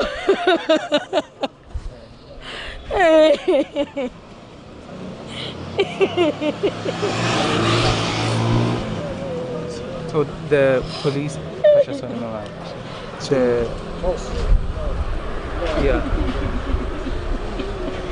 we taking a quick break here. You're still watching Say It Loud. When we return from the break, we'll give you more details.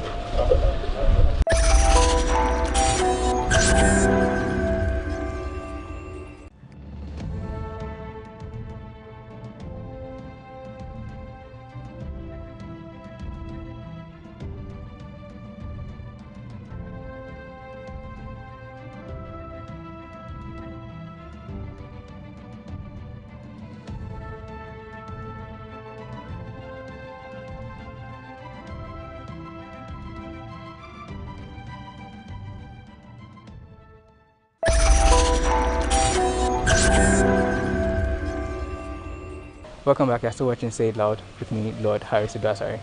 We are currently in the home of Eunice Yeboah with the family and other neighbors. But right now we're going to speak to her senior brother, Godson. He's going to give us more details into what exactly happened. Now, Godson, after your sister got shot and everything that happened afterwards, did you reach out to the people who were organizing the wedding to try and get their side? I did. Honestly, I did. I was in Zongo when my junior sister called me that this what happened to my sister. So I rushed to Mamowi Polyclinic, and when I went there,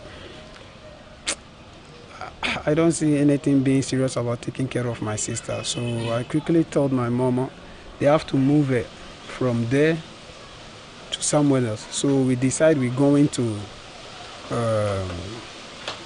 Ridge. So that I asked them to go to Ridge. I have to go to Nima police station to lodge a complaint before coming to the hospital. Okay. So from Kotobabi, from Mamobi Polyclinic, they passed by with her to Nima. So the policeman saw the gunshot, and they was like, no, we should rush her to the hospital. So they left, and it left me alone there. But I'm asking if she was shot as a result of the plenty celebrations and all that which is happening. Now, the people who were organizing the wedding, did the family contact them or try to find out? I tried to communicate with one of the guy that is having the wedding. I spoke with his brother.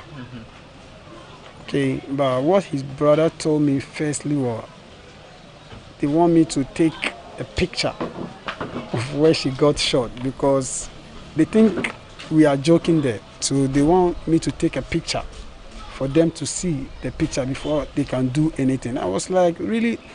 The girl is in pain. She's in a severe pain. So you guys have to compromise because we've spent a lot. We've spent everything and we have no money with us. That's the main reason why we contact them. Okay. But they didn't give us any authentic reason about helping us. So we just forget them. And none of them show up. Firstly, when they told the boy, this girl got shot, and he was like, what is his problem in this issue? If she got shot, he didn't shot nobody. So, and after his brother came to me, brother was like, he want me to provide him a proof that she got shot. And I was like, the pain she's going through, I can't do anything. And that's where we didn't communicate again. So after his brother came to me and was like, he's ready to take care of every bill that is gonna prevail.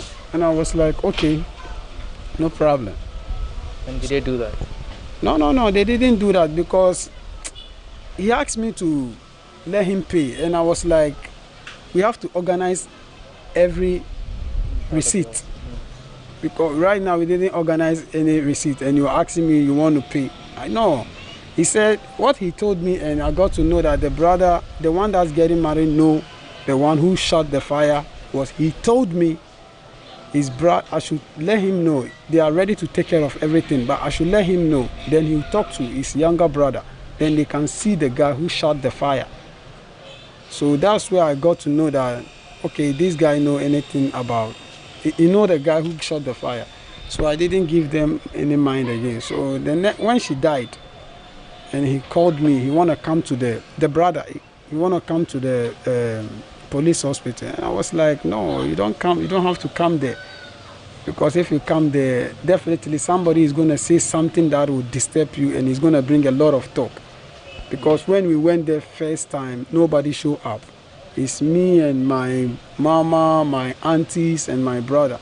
We are the only one who have been going up and down, paying every dime that they have been requesting for. Okay. So let's talk about the police now. After you reported to the police and then Eunice passed away, have they made any arrests? What have they been telling you? Okay, after I went to Nima police station to meet the crime officer, what he told me was that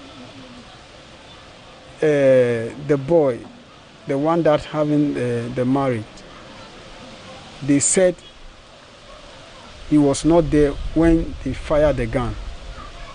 And I was like, he was not there. And I didn't understand why the crime officer should have told me that. Because I'm in pains. You shouldn't have told me the guy was not there before they fired the gun. So what is he trying to tell me? What is he trying to show me? I was like, I mentioned names that when I did the investigation, names that I know that they were there and we holding guns. And he told me that that boy was not there. And I asked him, if the boy was not there, he told me he went and do inquiries and investigation. They said the boy was not there. And I said, I also went there. I was asking the area guys. They said they don't know. They don't know who shot the gun. They don't know. So how can they know if that boy is there or not? So what did they arrive at? What did they say they would do about it?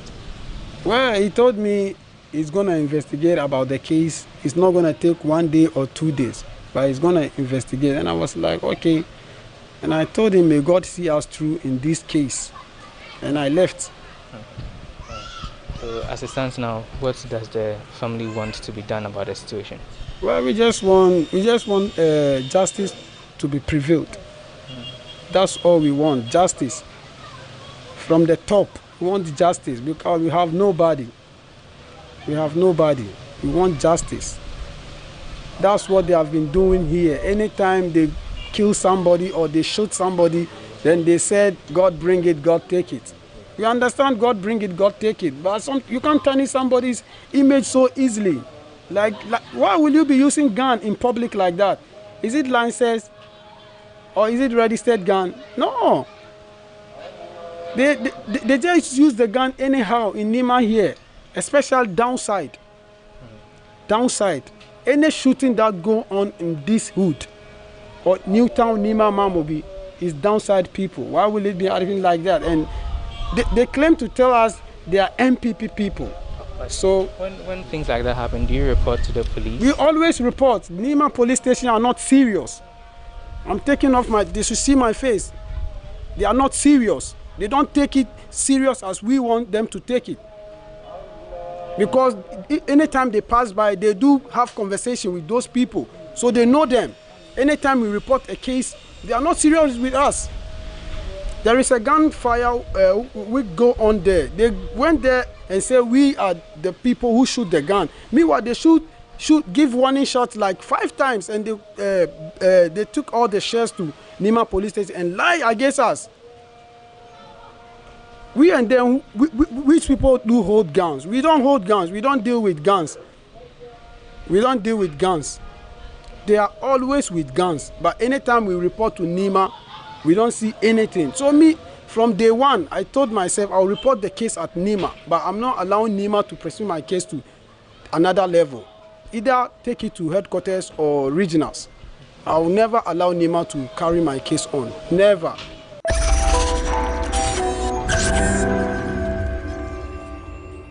You told me earlier that you kept the bullets of your sister. Why did you do that? Why did you not hand it over to the police since they are the ones investigating the situation?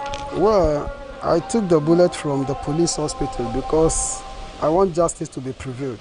I asked the doctor to give me the bullet so that I'll give it to a better person that will carry this case far. Have you showed it to the police? Of course, I showed it to a police, but I didn't show it to Nima police people. Who did you show it to? I showed it to, I went to headquarters. Okay. I went to headquarters and I think I showed it to a new CID that I want to get there. I showed it to him. Yeah, this is the bullet. The bullet that they used to kill my sister.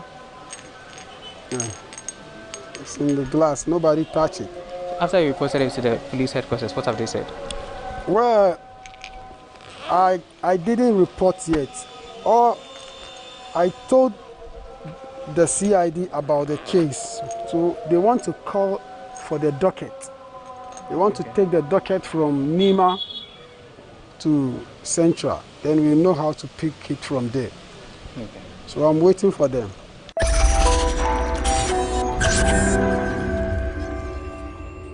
Final words. Then I'll say, yeah, found idea is this year. You see, idea me pese mu ya ni say. Idea mu be ya me ba no. Obenya asumdwe. E dia dan na me pese mu ya mame. You see, owo na kuma osoro. Akuma osoro ti say na mankasa so makuma osoro. Ti me pe kwa ya mu be fa so me ba ne be dedian mame. Me ni asem bi aka. Ya mu be ki ya ka no. Well, those are the final words of mother of Eunice Yeboah, Auntie Janet. She's seeking justice for the daughter who was killed by stray bullets as a result of celebrations at a wedding which was held here at Nima Freetown. That's all we have for you today on Say It Loud. My name is Lord Harris Idwasare.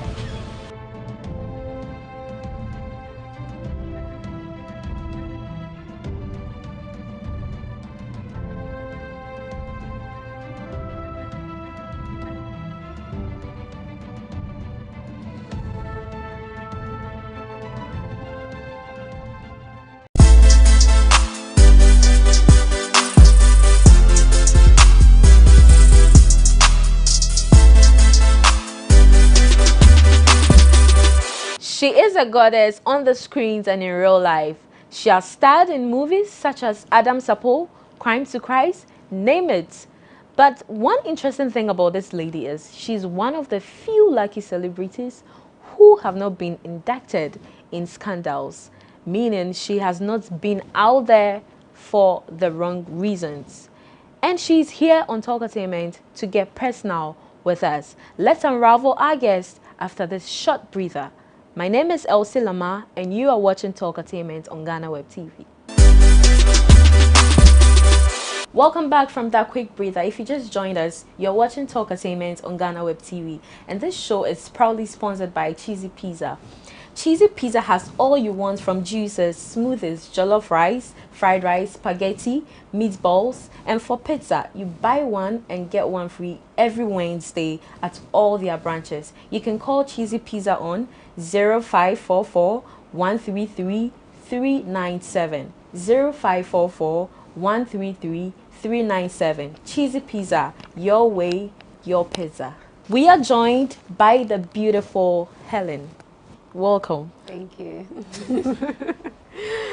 You seem to be... Oh, thank you. You look good too. I like your maxi dress. Thank you. And speaking about your dress, you know, I looked you up on the internet and you do a lot of slay. Oh, are you serious? Yeah, you have to share your plug before you go. You have to share, or you do that backdoors. Well, maybe I hope they after have, the show. I hope they have plus sizes like mine too. Well, they do. They do. They do. Trust me. Yeah. I also found some interesting stuff about you. That is, you featured in Stonebwoy's Mighty Lily. Oh my God.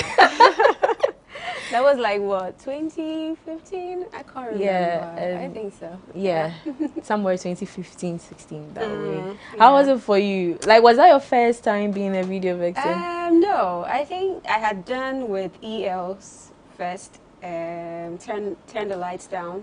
Oh, you in that song? Yeah. That's speaking of EL. Where is he? We should be asking you.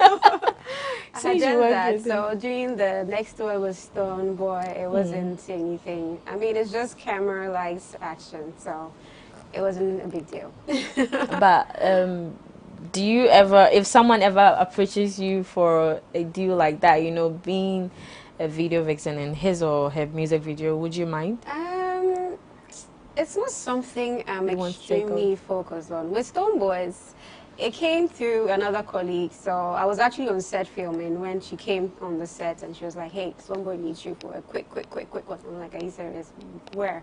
So Labadi Beach, okay. I'm like, how long is it going to take? So it was more like, okay, let me just do it for another colleague in an industry, you know, sort of. But it's not something I'm really, really enthused about. No, and it will depend, you know. I mean, you can't do Stone Boy and it has to be another higher level. You have to go like outside Ghana, you know, because Stone Boy is one of the biggest artists in Ghana. Yeah, he is. Actually, people are saying that because there are no roles, so probably you might want to take that as a side job. You know? No. You know, why? The film industry is very broad. If you don't understand the movie industry, then you are in the wrong field. You need to know how it works. Business, or let me just say, there's business with filmmaking. As an actress or an actor, there's a lot you can do apart from being in front of the camera. So for me, like this, a couple of years ago, I think it was in between the start of my acting career. Yeah. I was doing subtitling for most of the Kumasi production, Kumasi Chi movies. Movies. So if I'm not on set, I'm at Opera Square Studio doing subtitling. And I was making money on that side for other producers who were producing the Chi movies, and they wanted translated into English. And that's money. Why subtitling though? Why didn't you Because feature? I do creative writing. I read a lot. I do a lot of writing. So that is an area you need to know what you're passionate about, what you can do, your capabilities, to know how you can maneuver to keep money flowing for you. You can't say, okay, it's just being on the screen. Yeah, in front of the camera and that's it. No, there are other broad areas. Filmmaking is big money, or film business is big money. But we still don't understand it here. I see. We'll come to the film business, but now, on a lighter note, I did a quick search on you online, and all that popped up were positive stories. How do you do? Yeah, because it's so unlike being an actress in Ghana. What are you talking about? How do you manage to keep a good brand? I think I understand this as a career for myself. It's not just, okay, a hobby. Unlike other people just came into it to just, while away time and do whatever. For me, it's a career. And I understand my career. So I play a safe game. I think the only scandal I've had a couple of years ago was I don't have my Facebook account anymore. You would have found a little sticky stuff around me. I was on set on Adam's Apple, and I did a TV3 interview. I went on TV3 show. Back then, A.B. Bright. She's now an MP aspirant for Tema East or Tema South or something. Yes. She was a host on a late night show at TV3. So she called me that, hey girl, can you stop by? And I'm like, yeah. So it was a late night matured show for adults, and we're having adult conversation. So I made a comment about how some Ghanaian men are selfish in bed, and it became boom. And Jay, can I mention other? Oh, you can, you can. And a journalist, or let me just say a blogger, picked up and said, okay, Helena Santos says Ghanaian men don't know how to have sex. Oh wow. And I didn't say that. And it became a whole issue, like piece of him. Everybody was just on it, hitting me left, right. And I'm like, I didn't say that. And that was my first ever scandal. Like, how did you feel? I didn't know how to handle it. I'm like, my mom. Did you cry? I cried. Wow. I cried. Imagine how fat I am. And I'm, I cried. I'm like, I didn't, how painful it is when you know what you said and someone is twisting your words. And I'm like, I didn't say that, because for you to say Ghanaian men, you are insulting from the president down to every adult man in the country. Yeah. So including your own dad. Including my own dad. At the time he wasn't even in the country, so thank God. But I did not say that. I said some Ghanaian men don't know how to have sex. Yeah, okay. I didn't say they don't know how to have sex. They are selfish. They're selfish in bed. And it's true. It hit their ego, they didn't understand it. So I mean but I grew a tough skin from there. And then my second one was, I did a photo shoot in 2015. It was a little exposure, but it was very decent. And they just talk most about of your pictures online, you look like Naomi Campbell. Like, I'm a chameleon. I'm a chameleon. I transform in photo shoots. So speaking of, let's come to social media. Right. A lot of people, let me say, a lot of people in the showbiz industry make good use of social media to advertise their stuff, because most of them are brand influencers. Right. But with you, it's different. Your last tweet on Twitter was on Mother's Day. Really? Yes. Really? How is that? I don't know how to use Twitter. Don't tell anyone. I don't know how it works. Like, I'm still trying to wrap my head around how these social media apps work. Like, I can't. I'm the type that I'm a very shy person. If I'm not on camera, I crawl back into my shell. And in my world of creative ideas, fiction, stories, creating stories, this is me. I rather spend time finding a good story I can write that can be produced than social media. Like, I just don't have the energy for it. And to be honest, I just don't know how it works. I'm still trying to find how it works for me. I don't. To even join Facebook back then, it was one of my colleagues, Rosalind Ngiza, that she actually forced me, took my phone, is like, I'm signing you up on Facebook. Like, I didn't want, I don't know how to explain it, but it's just not. Is it because like you're not that hungry for fame? You know, people would do a lot of things these days, including stunts on social media to thrive. That's not the case with you? When you say you're not hungry for fame, I am an actress, or let me say an actor. Why should I be hungry for fame? Why? You know, there are some my work actors will speak for me. People if we don't produce know. a movie, there are billboards all over, there's commercials all over. Why do I need to be hungry for fame? My work will sell me. My work should sell me. What I do should sell me. I shouldn't be hungry to just let the world know. You know, I am very particular about my privacy. I don't like to put everything I do out there. And I don't want people in my business. Even at home, I don't like my mom in my business. I don't like my dad in my business. I'm that type. I'm just an introvert. I just need that corner. I but just you're need a my celebrity. Space. Yes, my celebrityism, if that's even a word, it comes with my work. It comes with my work. Let me do a good acting in a movie. Talk about it. Blog about it. Let me star in an international movie, say Hollywood production, some action-packed movie. Talk about it. Whether I'm naked or I'm having sex in that movie, talk about it, because that's my work. Let that speak for me. I don't need to do other things to get fame for whatever. I don't. And I don't know where the word influencers and all those things started coming from, because I think it came with the social media era or whatever. Yeah, it came with brands, you know. When I started my career, we only had radio, we had newspaper, and we had few television TV stations. These were the three things that if you ever featured on these three, then it means you're taking your, you're being exposed. You're being exposed. You're taking your career somewhere, or it encourages you to know that you're doing something.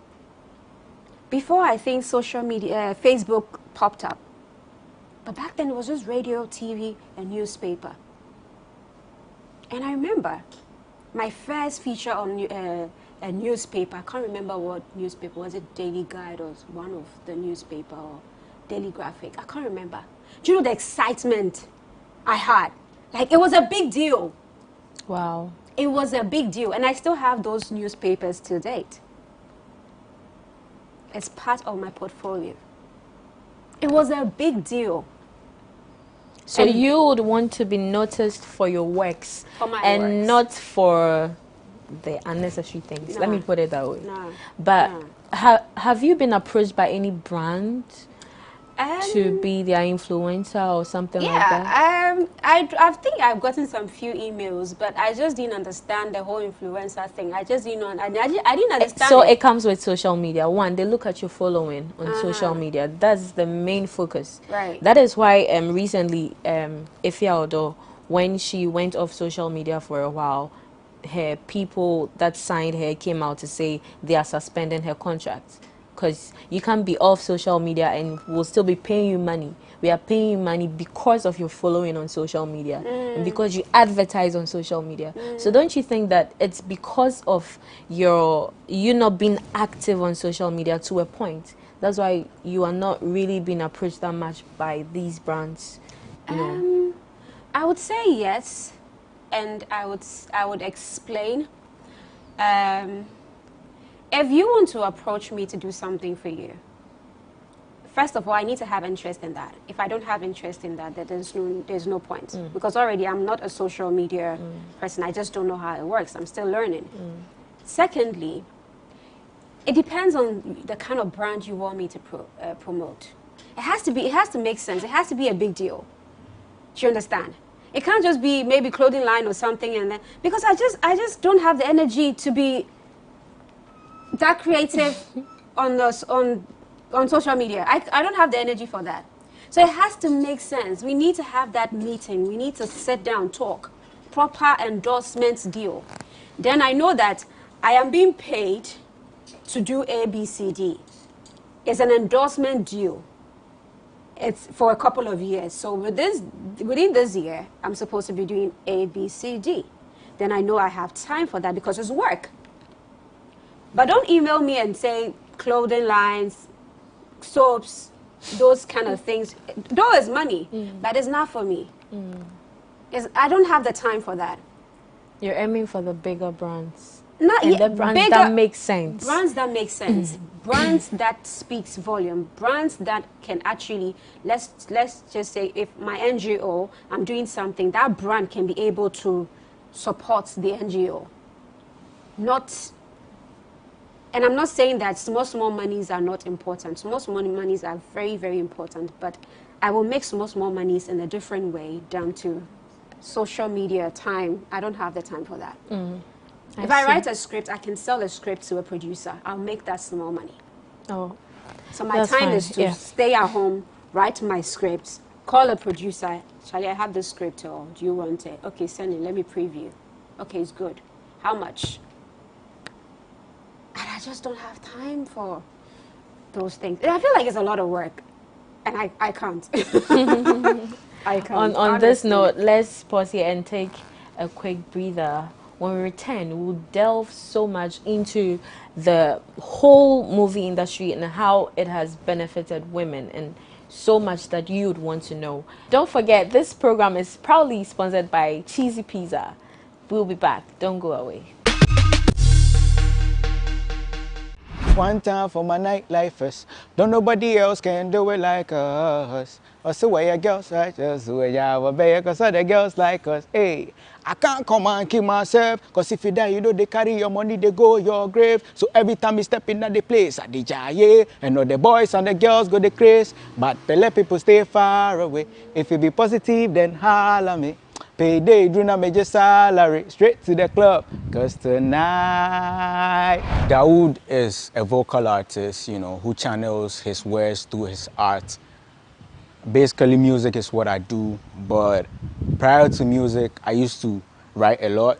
You know, I used to do a bit of poetry. So there are elements of that in my music, you know. Music is an expression for me. Basically, it's how I get intimate with the universe around me. I think after high school, that was when I really decided that I wanted to do this, you know, sometime 2013, yeah. It's hard to categorize music these days because there are different influences coming from different places. But the Afro prefix is for the fact that I'm African, so then definitely my roots are African. And then with mix with anything else from anywhere else, you know, because I listen wide, I listen to pop, I listen to reggae, I listen to R&B, I listen to hip hop. So all those elements influence my art. So I'd say I'm an Afrofusion artist. Charlie Boys won't pop, Chroma ya dead. The problem be say Wabek Benjet. It would have been cool if we got by the 100, but we don't get shit like I laugh and send it. But still more vim, the swag be more than.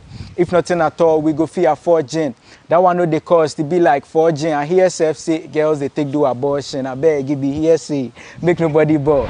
Yeah, my music is on all digital platforms, iTunes, Spotify, AudioMac, SoundCloud, everywhere, all Boomplay, like all musical platforms out there. I feel like the internet has empowered artists, you know, gone are the days when you needed to go through the mainstream media to get your stuff. So it's like, it was so centered or it was so centralized that if you don't know anybody in the mainstream media, it was hard to get your stuff out there. But the internet has empowered artists. From the comfort of your home, you can still get people to listen to your music. You know, you don't necessarily need to know somebody that the whom you know first has been broken. So you don't necessarily need to know somebody to get your music out there. So I feel the internet has empowered artists. But in as much as it has empowered artists, now it has saturated the industry because like now everybody can get their music across, so the competition is tighter. I like to collaborate with Mugis, you know, because I've also taken a lot of inspiration from his music back in the day. You know, his music has really inspired mine in different, diverse ways. So he's someone I would like to, apart from collaborating, like you see, the thing with me is that the people I like to collaborate with are actually people I want to meet in person. Like I want to meet him, you know, to interact with him. Yeah, so that's it for me. And out of that interaction, I'm sure we could create something. My social media is Dawood_Ajiman across board. Dawood_Ajiman. Them they roll with me, cause my vibe is different. Cause my vibe is different. Love my company, cause my vibe is different. Cause my vibe is different. Anytime my songs they play, they be vibing different. They be vibing different. That was a good one there, Barbara. Big ups to you. We are still here with Helen Asante. We are still chit-chatting. Want to find out more about how she has been faring in the movie industry so far. Has it been good to you? That's an interesting question. I would say yes. And yeah, it's been good. By the grace of God, it's been good. You've been able to make the cash. Yes, as you're working, you focus on cash. But, I mean, career growth is what you focus on, as in taking your career on another level, advancing in your field of work. So I think so far, it's been okay. That's good to hear. It's been okay. That's good to hear. You know, it's been okay. Yeah, because there's the great concern that a lot of our veterans, you know, they retire with nothing because they push with the passion. Recently, Akofa came to say she laid the foundation for most of the actors. She and others, you know, laid the foundation. In as much as we are looking at the career growth, the kudi is also important, yeah. you know. But who do you blame? The question is, who do you blame? We don't have business people in this country or investors who are interested in investing into the film industry. Business people are not interested in investing here. They will rather invest into other avenues that they can see revenue, or they can see their funds, they can get their funds back. But the film industry, the film business, we still don't understand it yet here. Nigerians, I would say, are doing well. Nigerians understand the business part of it and they are supporting their industry. Here is a problem. Even when you want to film, you know, it's not just, you wouldn't just put the blame on just particular industry or particular organization in that sense. Because even if I want to film and I come here and say, hey, I want to use your studio to film, you will give me your studio, all right, but some production crew members will come and they will mess up the place. If I come the next time, would you give it to me? No. Exactly. But if I come and I take care of the place and it's decent enough, the next time you will give it to me without any conditions. Yeah. But because of the character or the nature of our work or the character of other people that don't understand the kind of work you're doing, it's become a challenge that people don't want to even give up their properties for us to use for production. It comes with conditions. You have to pay. Producers don't want to pay. Executive producers don't want to pay because they have a budget they're working with.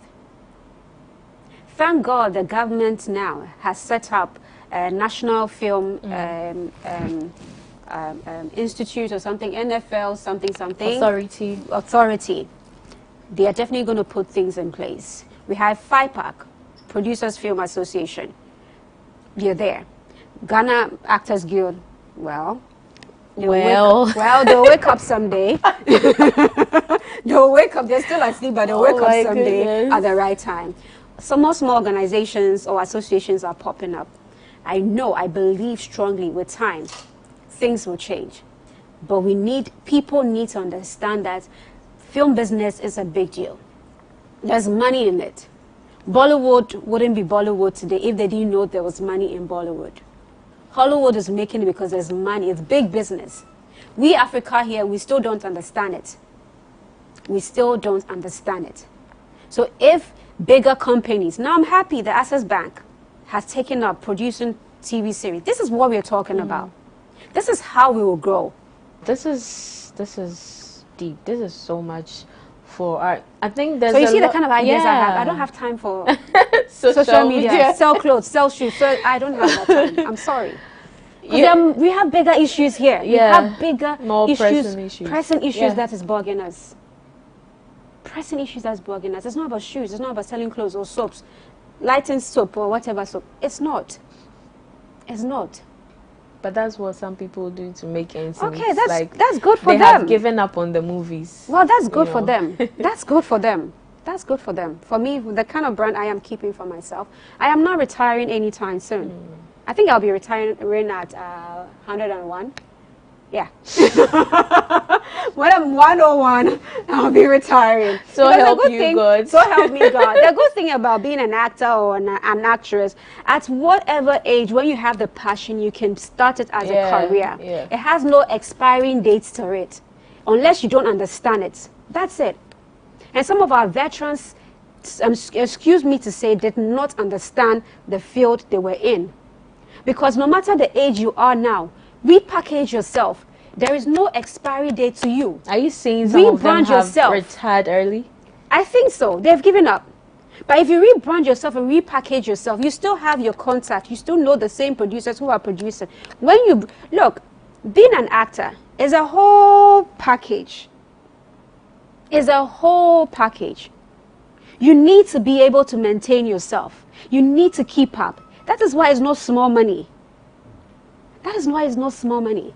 You need to keep up. Because as I'm sitting here, and when you texted me, I told you, oh, I've lost weight, so the pictures I'm saying you don't compare when you see me. You understand? Maybe as I have lost weight now, if I'm still looking good, there's a particular role the producer is producing, or a director would probably need me for, and I might fit into it. Speaking about losing weight, how do you maintain your shape? I don't need to do much. I just need to stress myself and I'm gone. Oh yeah. Wow. That's weird. I'm weird like that. I just need to stress myself and I'm gone. Little stress, I'm gone. Wow. So you can see me like next month and I'm looking okay. The little stress I go through, then you see me again, you're like, oh, looks like you've lost weight. I'm like, yeah. Have you lost roles because of your size? Yes. I think this is a good question. This was my #1 challenge at the start of my career. My #1 challenge. Tell us. There's a reason why they call me Cutie in the industry. That's actually my industry name, Cutie.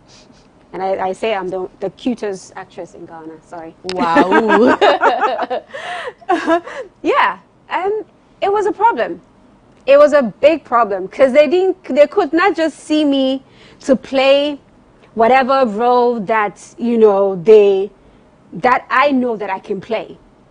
It was a typical Ghanaian woman definition. From Ghana, we go to Africa.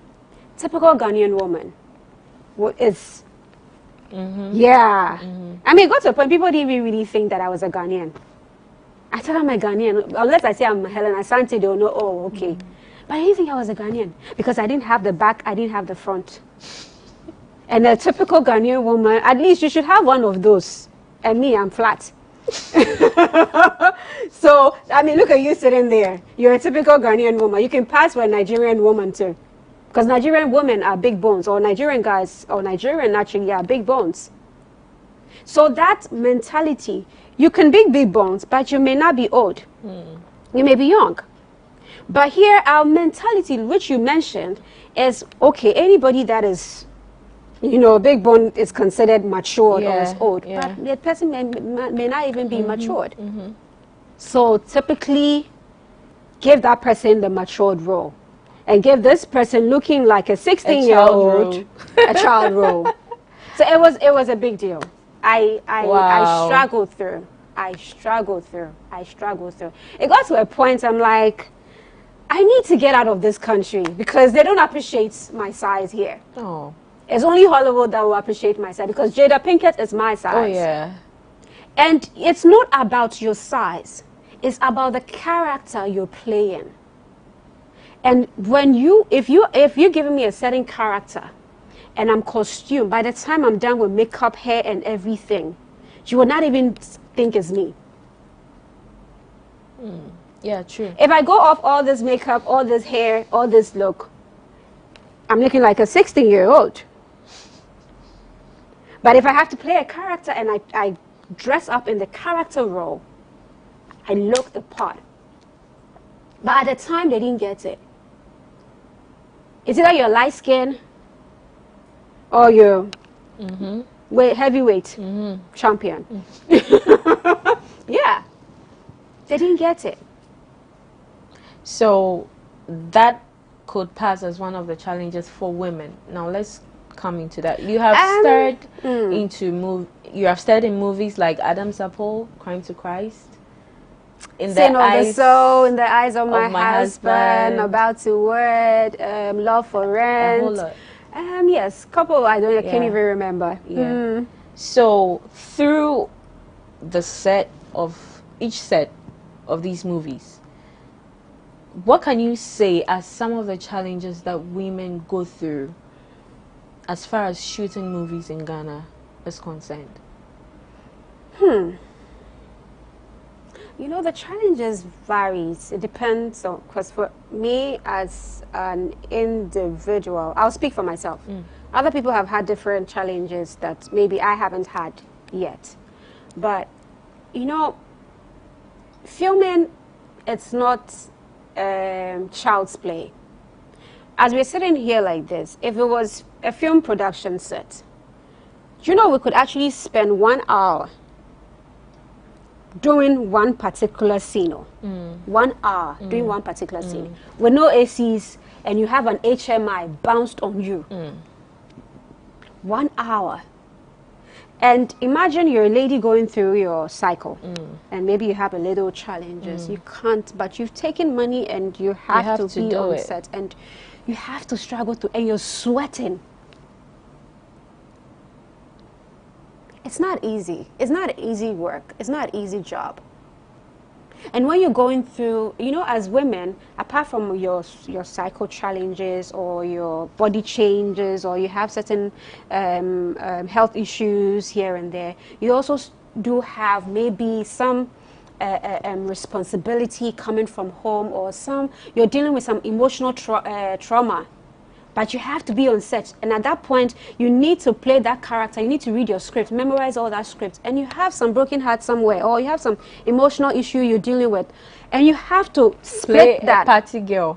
You have to split that and transition into a role. It's not easy.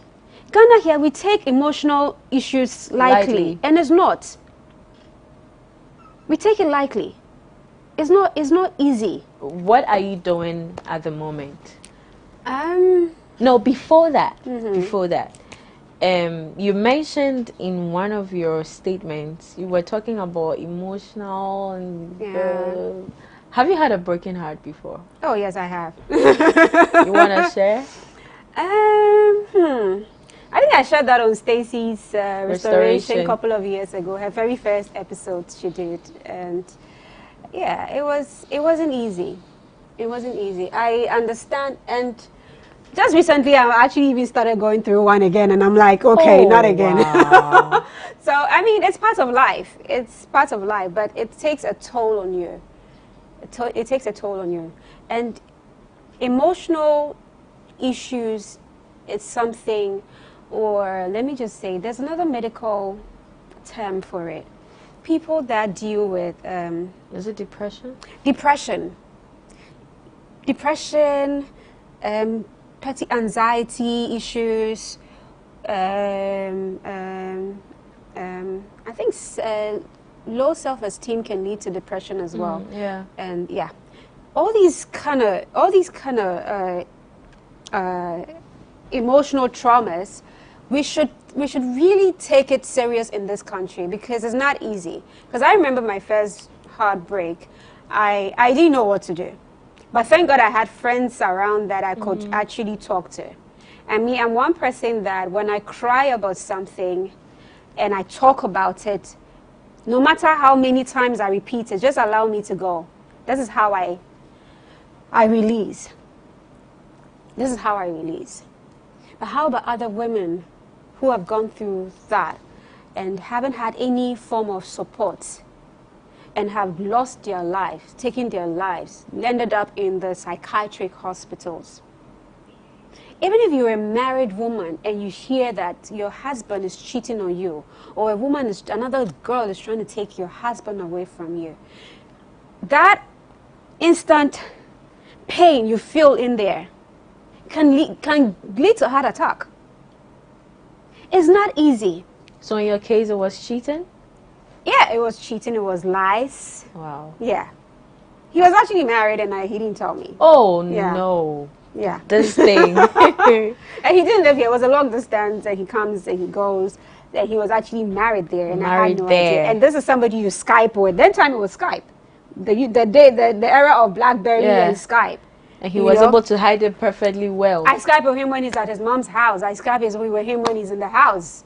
So I'm like, where? No traces. No trace. Like, how? And don't forget, I mean, those living abroad, those in the diaspora, it's easy because most of the time your wife is working 2 shifts. Yeah, and she's we are working in different time zones. You know, we are in different time zones because it's possible. I mean, I matured to now know how it works, to understand how somebody could lie. But naturally, men are liars. Yeah, women play all sorts of games, but men can lie. But don't take it that as, okay, men are liars. Hey, here I am saying men again. Oh, yeah. They know they are liars, actually. They know. They know. Men are liars, and, you know, but, I mean, it's inevitable with the man to lie. Some men or men lie and cheat. You know, they mostly tell us that we women, we don't want to hear the truth, so they tell us lies to make us feel happy. Can you imagine? And how long can you imagine? Like, that's the thing. But how long can you keep on lying? How long can you keep the lie up? Yeah. Because the minute you tell one lie, it has to continue. You need to keep up. You need to keep up. Yeah. And you know, the thing is that it's in their DNA. It's in their DNA. Don't think there's any saint on earth. We women too, we are not saints. We are not. We can be devilish at times. We can be a demon. When a woman says she wants to deal with a man, oh yeah, unless God comes down from heaven to save you, that's one thing men don't know. That women, we have all the power. In all areas, in all sectors, wherever, film industry, wherever. And that's on the girl power. Girl power, women power. We have the power, and it's about time they come to terms with that. Oh yeah. We have the power. If we get to understand the amount of power God has given us as women, I'm sure we will not be our own enemies. We will not be our own enemies. So, can you tell us the most difficult time in your career? A couple of years ago, I was doing back-to-back movie, and my manager at the time, I was using a car that was given to me by my manager, and it was broken, and I didn't have any other means of transport but to rely on taxis. We didn't have Uber then, and I was filming back-to-back production that I hadn't been paid on one set, and the other set had only given me 1 episode money. So I was balancing the 1 episode money, going on set every day for 2 different productions. And there are times that you don't even have money, you're broke. Because even while on set, you've seen something you want to buy that will enhance your character on set. So you want to get it. And you're broke and you don't have money and you have to go on set. And back then I had one driver that I could rely on, and he's still alive and he's still strong right now. Wafata, I keep mentioning his name. A lot of industry people know him. He takes me everywhere, day, night, no matter the time you call me, he's there. But days he's not there, you don't have money to go on set. You're in trouble. And you have to go because you've signed a contract or whatever, there's an agreement. and you have to go. Producer says he doesn't have money to pay you. And you know you need to finish this job because if this job comes out, it leads to another job for you. Then you're struggling. And you have to borrow money from either your dad or your mom. And yet you said you're working. Hey, what kind of shame is this? Like, how do you even bring yourself to that? How did your family react when you chose this career path? Beginning, they weren't even supportive at all. From the beginning, they didn't understand it. They didn't even understand me because my dad wanted me to do law or be a journalist or a newscaster sitting on TV reading news. And I don't blame him because even back in school, I went to Wesley Grammar. I was a history reader for my class, and when I'm reading, the whole block is quiet. The headmaster wants to come and see whose voice is that. I had that voice. You know, as tiny as I was, I had that voice. So they even thought I was going to be some journalist or a newscaster or something. It was a surprise for everybody when I switched to, because I know what I do when I'm alone. I know what I do when I'm alone. I've always had that zeal, like when I'm alone, and I always love to be alone. I don't like anybody in my space. Lona. Yes. That's a new word, huh? Lona. Okay, I'm a loner. Because when I'm alone, I just create a new world for myself. That fiction, I see myself, you know, playing roles in front of the mirror, you know, doing all manner of things. And as a teenager, that's what I was doing in front of the camera. In front of a mirror. And I didn't even know it was called acting then. I didn't even understand it.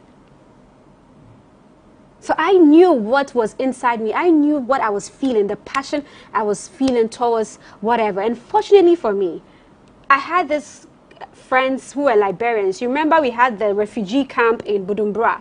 So there were lots of Liberians in Ghana at the time. They had some money from the USA and they wanted to produce a movie.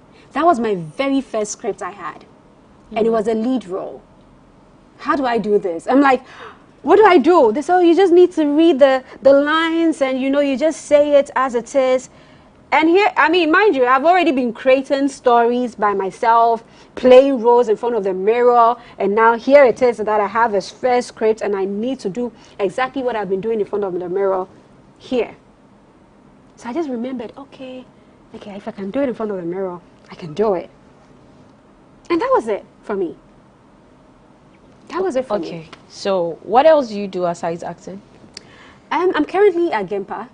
I'm doing my degree, BSc in project management, and I run my NGO. It's focused on early child literacy. So is Helen single? She's searching? Does she have a child, married, whatever? Okay, I'm not married. I don't have kids. Yeah. Are you single? Are you searching? I'm not married. But yes. Stop confusing them. I'm not married. I'm not married. Are you searching? I'm not married. Are you searching? I'm not married. You're not searching. I'm not married. I'm not married. You don't want to give people the opportunity. I'm not married. We know you are not married. That one we know. But we are saying, are you searching? But so can anybody, you know, come and pick a form? With the broken hearts I've experienced, please. Hey, so now you're they should just stay away. Because enough of the broken hearts. They should just stay away. I'm not married. Okay. I mean, at the right time. Yeah. We've heard. So you heard her. She's not married at the right time. Why are you acting like you don't believe me? We believe you so much. So, Helen, you have to put all your social media pages out there for people to you just put me follow on the spot. you. You don't have them. Oh. Okay, so I remember the Instagram one. Don't worry, we'll put them on the screen so they'll find you and then they'll follow you. Right, that will work. Thank you so much for coming. Oh, thank you for having me. The conversation was lit. Let me use American language. That was a very interesting conversation right there with Helen Asante. She's an actress, a very good actress at that. And, you know, I don't want to mention the video vixen bit, you know. You know, it can catch us another time on Talkatainment. The conversation has been great. Remember, the show was brought to you by Cheesy Pizza. Cheesy Pizza has all you want, from juices, smoothies, jollof rice, fried rice, spaghetti, meatballs, and the most interesting part is anytime you visit any of their branches on Wednesday and you buy a box of pizza, you get one free. So make sure you visit them. You can also contact them on 0544 133 397. 0544 133 397. Cheesy Pizza, your pizza, your way. And they have asked us to present a coupon to our guest here. Oh, whoa. Yes. Are you serious? So you can go to any of their branches, present the coupon, and get whatever you want from them. Oh, so thank you. I'm actually hungry, so I'm gonna go there. Oh right yeah, now. yeah. So here you are. Thank you so much. Hey, yes. I got my coupon. Thank you so much. Cheesy pizza. I'm really grateful. Thank you. I'm coming. Make it on a double, okay? Yeah, so we've come to an end of today's show. I hope you enjoyed it. We'll come your way another time. Till then, we are out.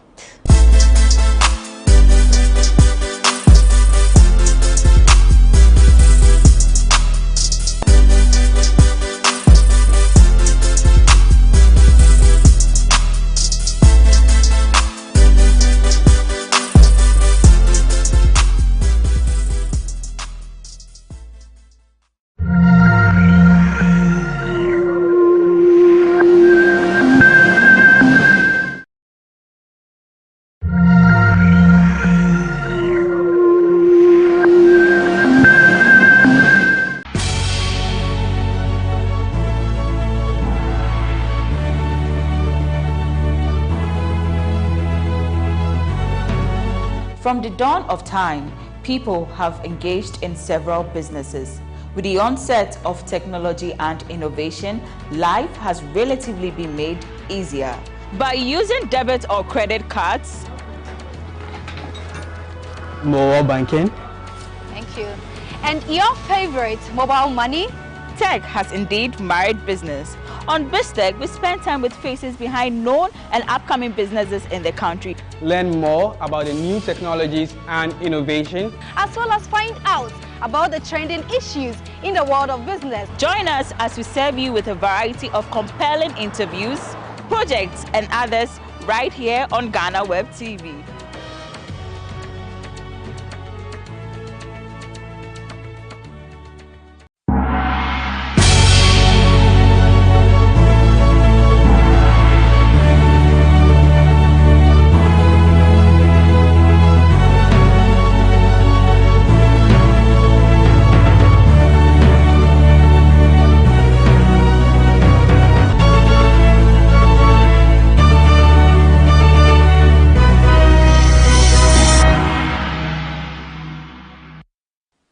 Hello and welcome to BizTech on GhanaWeb TV with me, Na Oyokwoti. Stay tuned as I bring you a recap of business headlines you missed during the week as well as a revealing interview. Now, he set foot as a banker and worked in the sector for 7 years. Now, after gaining enough experience, he ventured into the real estate world. His goal is to provide affordable homes for as many Ghanaians as possible. My colleague, Mauli Aholumega, sat with the CEO of Wood Acres Limited, Kwame Obeng Ejina, who told us about his story. Stay tuned.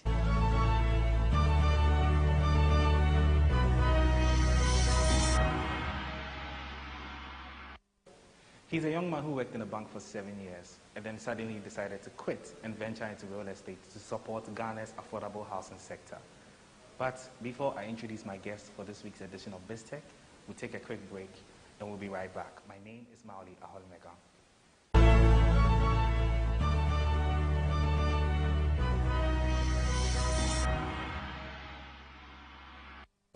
And so you're welcome back from that break. Today my guest is Kwame Obeng Ejina. Kwame, how you doing? I'm well, how are you too? I'm doing well. Great. You're a banker, and then all of a sudden you quit to enter into real estate. Why would you do that? Yeah, I mean, sometimes we have to be driven by our passion.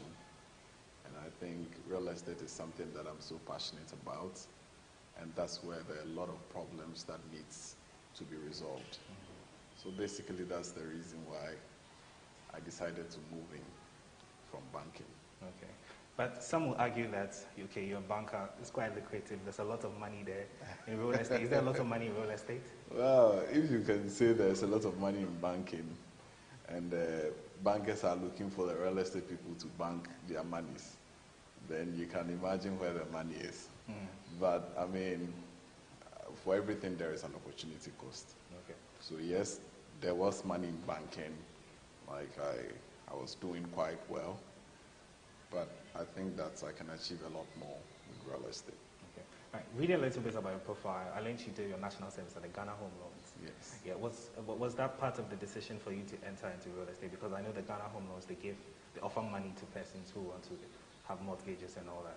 Yeah. Was that part of your decision? Well, to some extent, I'll say yes. But I actually read land economy in the KNUST, and land economy is basically real estate activities. So when I came into Ghana Home Loans, it kind of reinforced my interest in real estate. And I was directly involved in real estate because I was a collateral officer. Okay. And so I was seeing developments here and there, and then through that I decided to continue to build some passion into that space. Okay. And so you can say that Ghana Home Loans actually impacted on my decision to finally decide to move into real estate. Okay. All right. Now let's come to your company, which is Wood Acres Limited, right? Yeah. What basically do you guys do? I know you are into real estate, but what's the core focus of the company? All right. So Wood Acres is basically a real estate development and consulting firm. So we are into real estate development as well as consultancy services in real estate related activities. So one of our major activities is due diligence, property due diligence.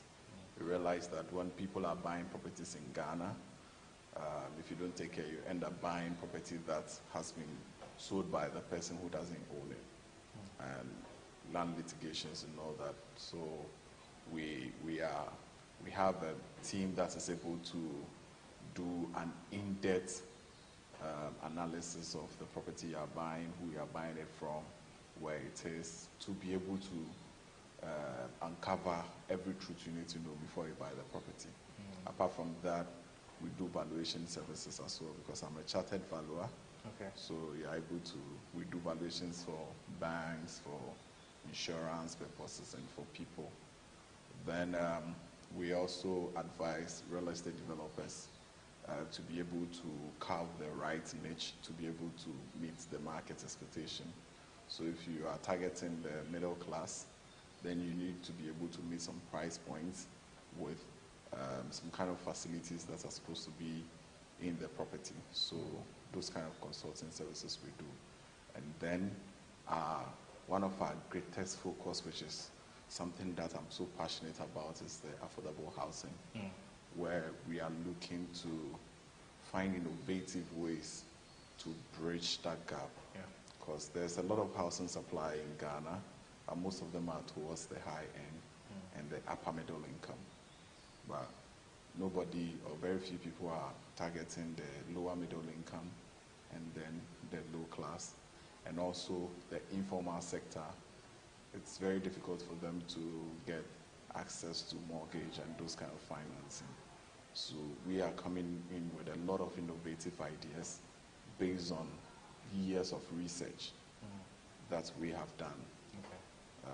Most of them, we are also picking ideas from other countries, how they've been able to resolve those things, bring them into Ghana, localize them, and be able to solve the problems. Okay. Yeah. Yeah, so you mentioned something very profound about research. Right. So I'm sure you've done a very extensive one before you decided to venture into this initiative. Definitely. What was that one key thing that you saw that perhaps surprised you and said, okay, wow, our housing sector is really in trouble, so my company will want to do this and do that?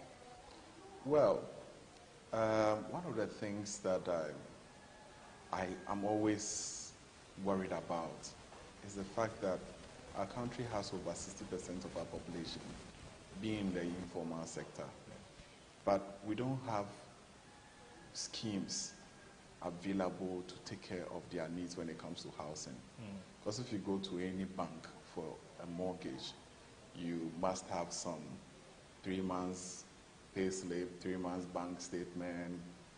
If you are even a self-employed person, 3 years audited report, those things. But most of our people at Makola are doing very well, but they don't have the audited accounts you're talking about. A lot of the people, a lot of the population are unbanked, but they use mobile money platforms and all that. So there should be a way that we can actually assess their creditworthiness without necessarily using the traditional tools for assessing mortgage applications. So that's one of the things that we really are worried about, and we continue to research to find out how we'll be able to leverage on the available information from Momo, from the Susu people and all that, to be able to assess how they can qualify. So I did a little research before coming to speak to you, and I noticed that most of the mortgage houses and the real estate houses are being quoted in dollars. We earn cedis here in Ghana. Right. What's your take on that? Well, if I take it from a developer point of view, you realize that every business house is in to make profit. Now, if you check our currency is not that stable.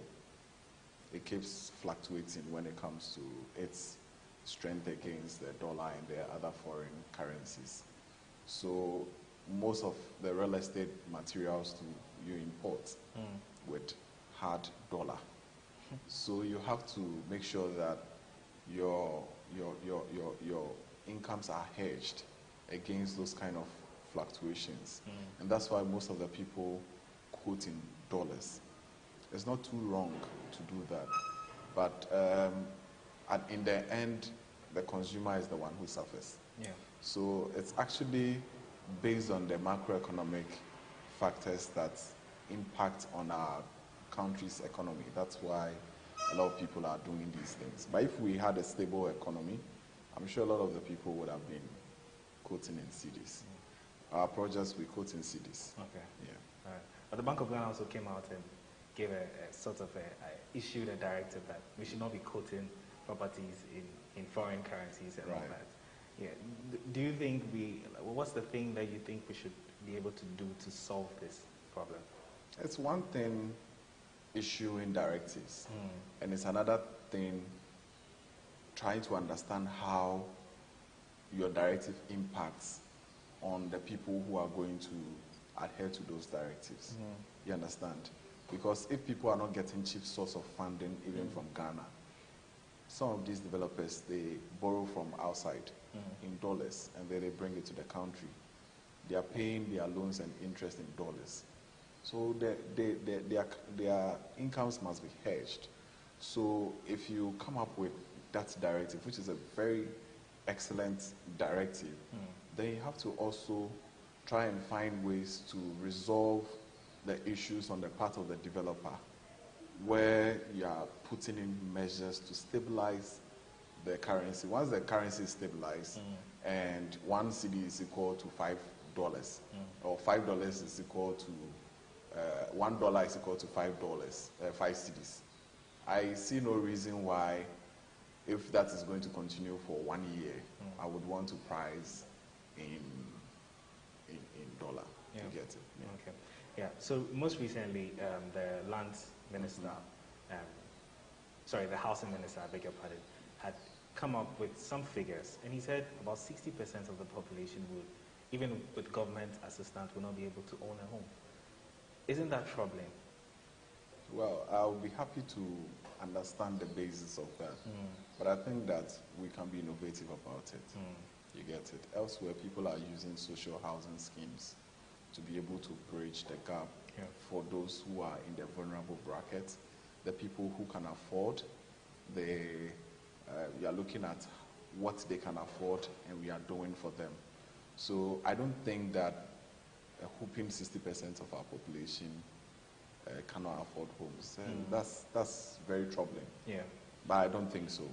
Because per my understanding of the market, I think that once you design the product to fit the income group, you will be able to get them. Those who are so vulnerable, like the very poor or the people who cannot really afford, use social housing schemes and it will work. Okay. Yeah, so currently, Kwame, we have 2 million units of our housing deficit. We've gone past years of years. We've not been able to bridge that gap. What's your take on that, and what's your company going to do in terms of helping us bridge this deficit? Even the 2 million is estimated, right? Yes, it's an estimated number. I'm hoping to see the figures after the population and housing census. Yeah. I believe it will be a lot more. Yeah. Yes. But we are targeting the side of the market where very few people are looking into going into, and that's the affordable housing segment. So with the help of the data that will come from the Ghana Statistical Service, we'll be able to find ways of designing products that fit those income groups. And then we are also happy to collaborate with government to come up with social housing schemes that will be able to take care of the very vulnerable people. We believe everybody deserves a home. It may not be one person having a home, but every household deserves a home. And we together can do it. I mean, we're a country blessed with a lot of people who are very innovative and then very passionate about how each other lives. So we should be able to come together and get something done. Okay. All right, Kwame, I'll take a quick break and I'll be right back. Right. All right. Yeah, so I've been speaking with Kwame Obeng Ajina, and he's a former banker who's now into real estate. Don't go anywhere, we'll be right back.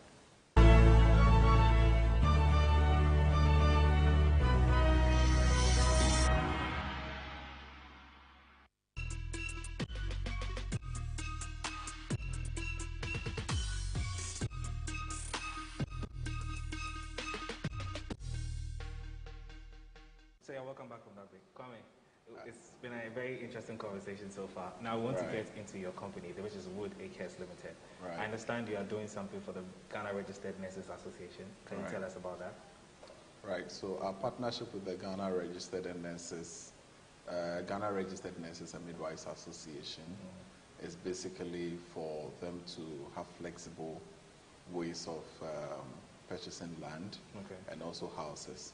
So we started last year through our partner company called Umri Projects. So we kind of got them a parcel of land, and then we started a project where people could buy on installment plans, and so far we've been able to sell to about 1,500 nurses countrywide. Wow, the project is in Accra, Koforidua. We also have Western Region. That's Takrade. Then we have Cape Coast. The Accra one, their site is at Ebri. Yes, between Ebri and then in Sawan. So far you're just targeting nurses, or you're looking to help other sectors as well? Well, our model is for groups. So we started off with the Ghana Registered Nurses and Midwives. Other groups have contacted us. We are in the process of finalizing those deals. But yes, any group, it could even be a church group. Once you come as a group, we are able to leverage on your numbers and then be able to create something for you so that you can have access to those lands and houses, depending on what your needs are. Yeah, so I know you mentioned a number of towns in the country. So I know pricing would vary in certain specific places, or are you keeping a specific cap for all of them because you have a partnership with the association, or it's a different price variation? Well, they are cool prices, just that they are not the same. So I think the lowest we have is 7,000 cedis per plot. Wow. And then the highest in terms of the plots is 9,500. Then for the houses, once you buy the land, we do the houses at the same price for all of them. And then the lowest price is 92,000 cedis. That's for a one-bedroom expandable to 3 house. And then the highest is about 138,000 or so. Yes, for a 3-bedroom house. Okay. That's quite a lot. You've already been able to sell 1,500, like you said. Yeah, 1,500 lands, parcels of lands. All right. So what's the projected figure for you? Well, we are hoping to achieve 5,000 homes, 15,000 lands. Wow. In the next 10 years. Okay. And you'll be doing all this locally? Yes. Okay. So obviously we have environmental problems coming up. Right. We have pollution in the air and all of that. What are you guys doing in terms of, the building materials, the tools and equipment and the personnel as well, to ensure that, okay, these homes that we're building are more energy efficient, or they're not going to pollute the environment and all that? Right. If you go to our Ebri site, we have another site called Alpha City. Okay. And the slogan for that city is inspired by nature. Yes. So we try and make sure that we don't distort the natural ecosystem we meet there. So you are likely, if you are dealing with 1,500 plots, you can imagine how big the land is. So big. So where you have some natural terrains, like hills running into valleys, we leverage on that to do our drainage system. We don't do cut and fill, so that tomorrow people's houses are flooding or landslides and all those things. So we actually look at how the natural ecosystem is, and then use that or be guided by that to plan the areas. And we make sure the natural air, the natural sun and all that are incorporated into the designs of the buildings, as well as even the demarcations of the land. Yeah. Okay. Yeah. So I also understand that you have a web portal. Yes. Which is like a one-stop shop for real estate. That's right. The name is Tenement. Tenement. Yes. What's Tenement? It sounds like a very fancy name. Right. Tenement is actually, if you are into real estate, you know that tenement just simply means real estate. Okay. Right. So it's an app, it's a web portal, or it's a web app. So it has both the website and then also the mobile apps, where we have a marketplace. So you can sell your properties there, you can let them, you can also go there to check for properties to buy or to rent. Then we have a section for service providers. So one of the days you wake up, your door is locked, you need a carpenter, you don't know any carpenter. You can just go onto tenements, go to the carpentry section. Okay. You find a lot of carpenters listed there. Wow. Some of them may be within your locality. So you can just pick their numbers, call them, and then they will come and work on them for you. Tenement doesn't charge for that. That will be between you and then the service provider. You can rate the service provider's service after that service has been provided. So for artisans, all the artisans you can think of, all real estate related services, you can find them with professionals there. Because we vet the people we sign up onto the platform. So if you're also an artisan, or you provide any real estate service, cleaning service, metal works, whatever, you can contact us. You can just go onto the portal, sign up, we review, and then we'll publish.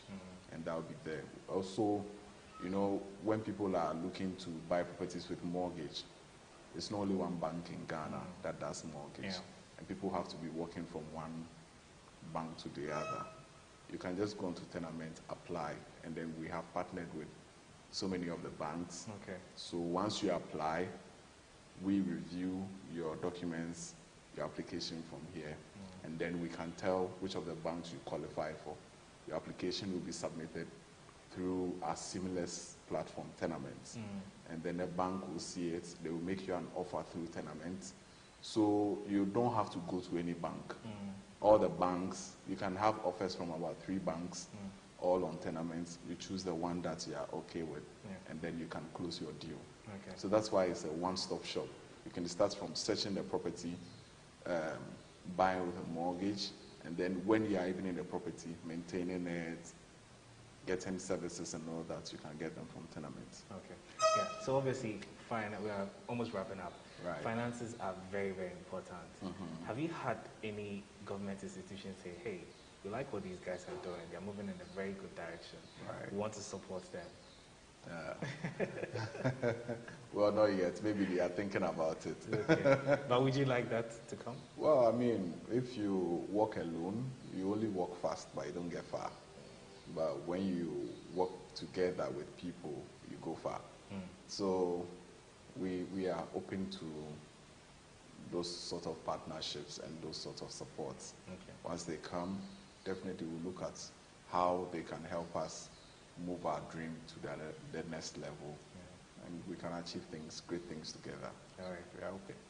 Kwame, thank you very much. You're welcome. All right. Chief. Yeah, so there you heard it from Kwame. He said when you walk alone, you're just alone, but when you work together, it's collective. This has been this week's edition of Biz Tech on GhanaWeb TV. I've been speaking with a former banker who is now a real estate developer. His name is Kwame Obeng Ejina. My name is Maoli Aholumeka.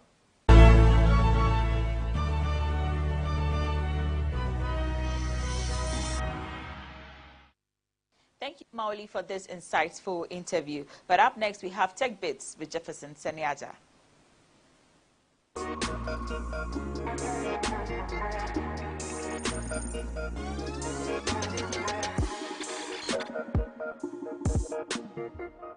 Hello there. My name is Jefferson Seniaja from Uptown Music. This week on Tech Bits, I wanted to focus on education. As you already know, we've been doing quite a lot from home. From working, studying, and even doing extra curriculum stuff. It's very important that we also look at education. And this week on Tech Bits, we're going to look at some websites that give us free resources, free online resources to any course or any educational material of our choosing. There's a website there that actually enables us to actually do a lot of DIY stuff and a lot of educational stuff. And we're going to look at it, so let's get to it. All right, so back to our drawing board. And the website today is Coursera. Coursera has been around for a few years, and it's a great learning resource, online resource platform. Coursera is spelled COURSERA.org, and it's learning without limits. A lot of people have been using these resources, and it's great for organizations, it's great for students who want to actually earn a degree or diploma or two. And it's free to sign up there. Just so you know, it's free to sign up.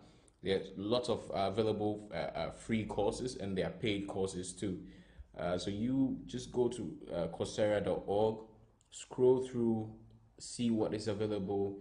It has great learning abilities. It has great learning modules. There are quizzes. You can examine yourself to see how far you've gone and see what resources are there. There are so many tons of free courses for those of you that are into marketing skills, computer skills, learning a programming language, IT support, communication skills, machine learning, business skills, whole lot of certifications that you can actually get on Coursera. So please just spend some time and have a look at it. And it also has apps, so the apps are available on Android and Apple Play Store. So just go through it and see how you can benefit from Coursera.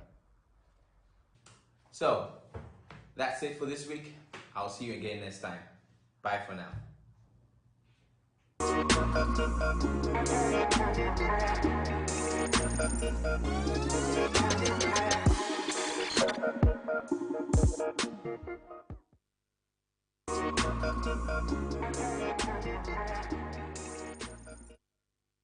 Up next is Biz Headlines.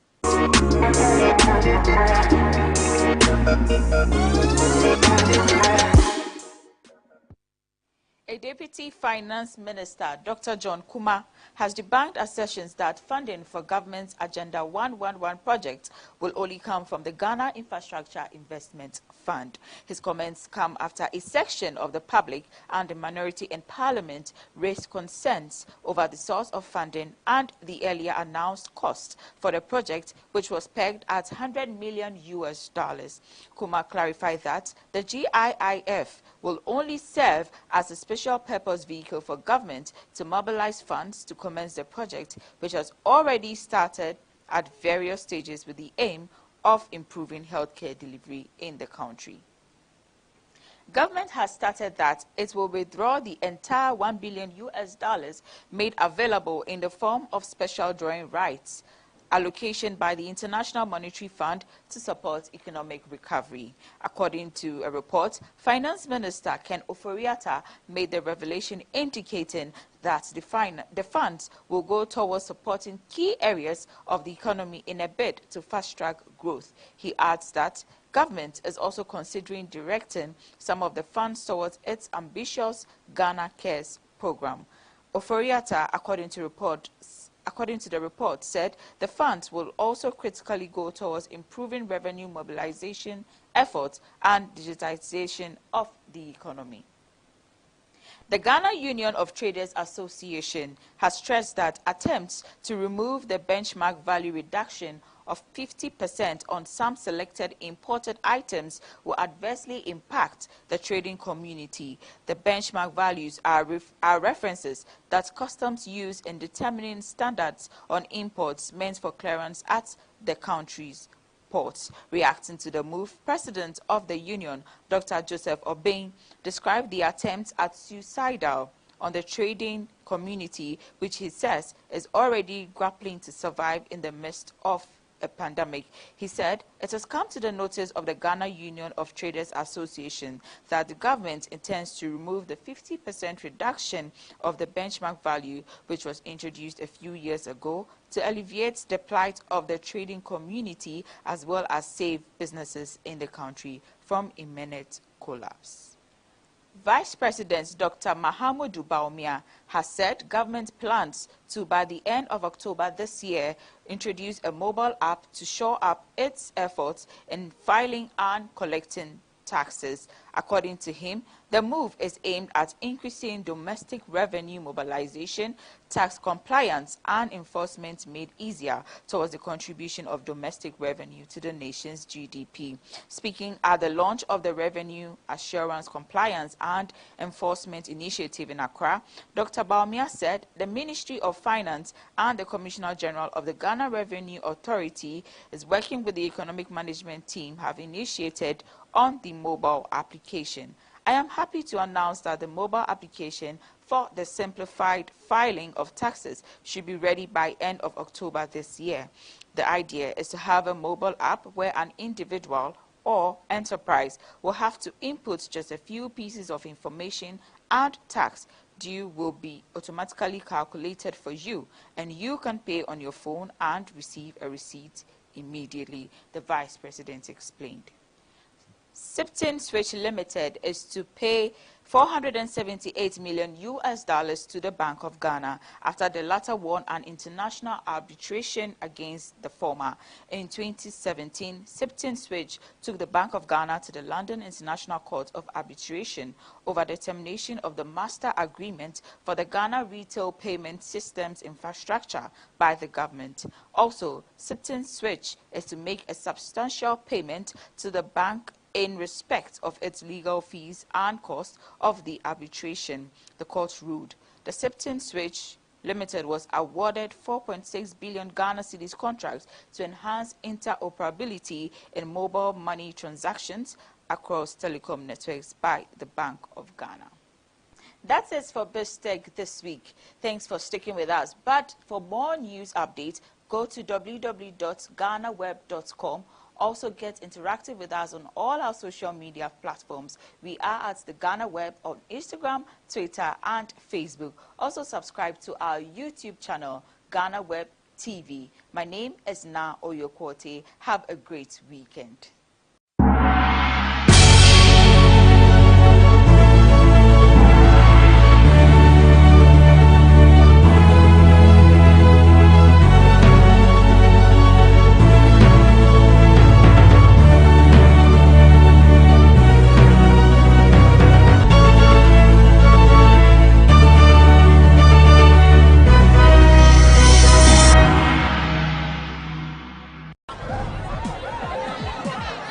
Powers and principalities. There's so much fire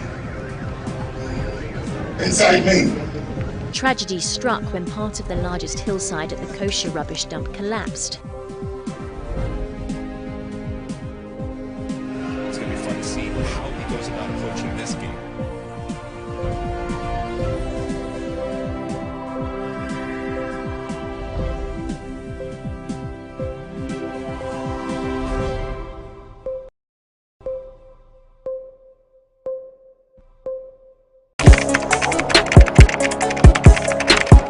We table issues relating to the arts and entertainment for a riveting discussion, of course, without fear nor favor. The question the presenter asked them was a dumb question. You need to speak the fact and move. Varied views. We agree to disagree. So I would disagree with everything you said. I think that he's a smart guy. I think what he did. No, but I also said he's a smart guy. Yeah. I guess that I'm waiting for the what next. Yeah, I don't think that we have to wait for what next. It sometimes gets confrontational, but that's the beauty of the game. Today you funny face. It's not my brother. I don't know him. You don't know funny face. It's not my brother. You don't know funny face. It's a package. We meet, we sit, we dialogue, we learn, we progress. My name is Benefo Huabin Abrantepa, a proud blogger, and this is my forum.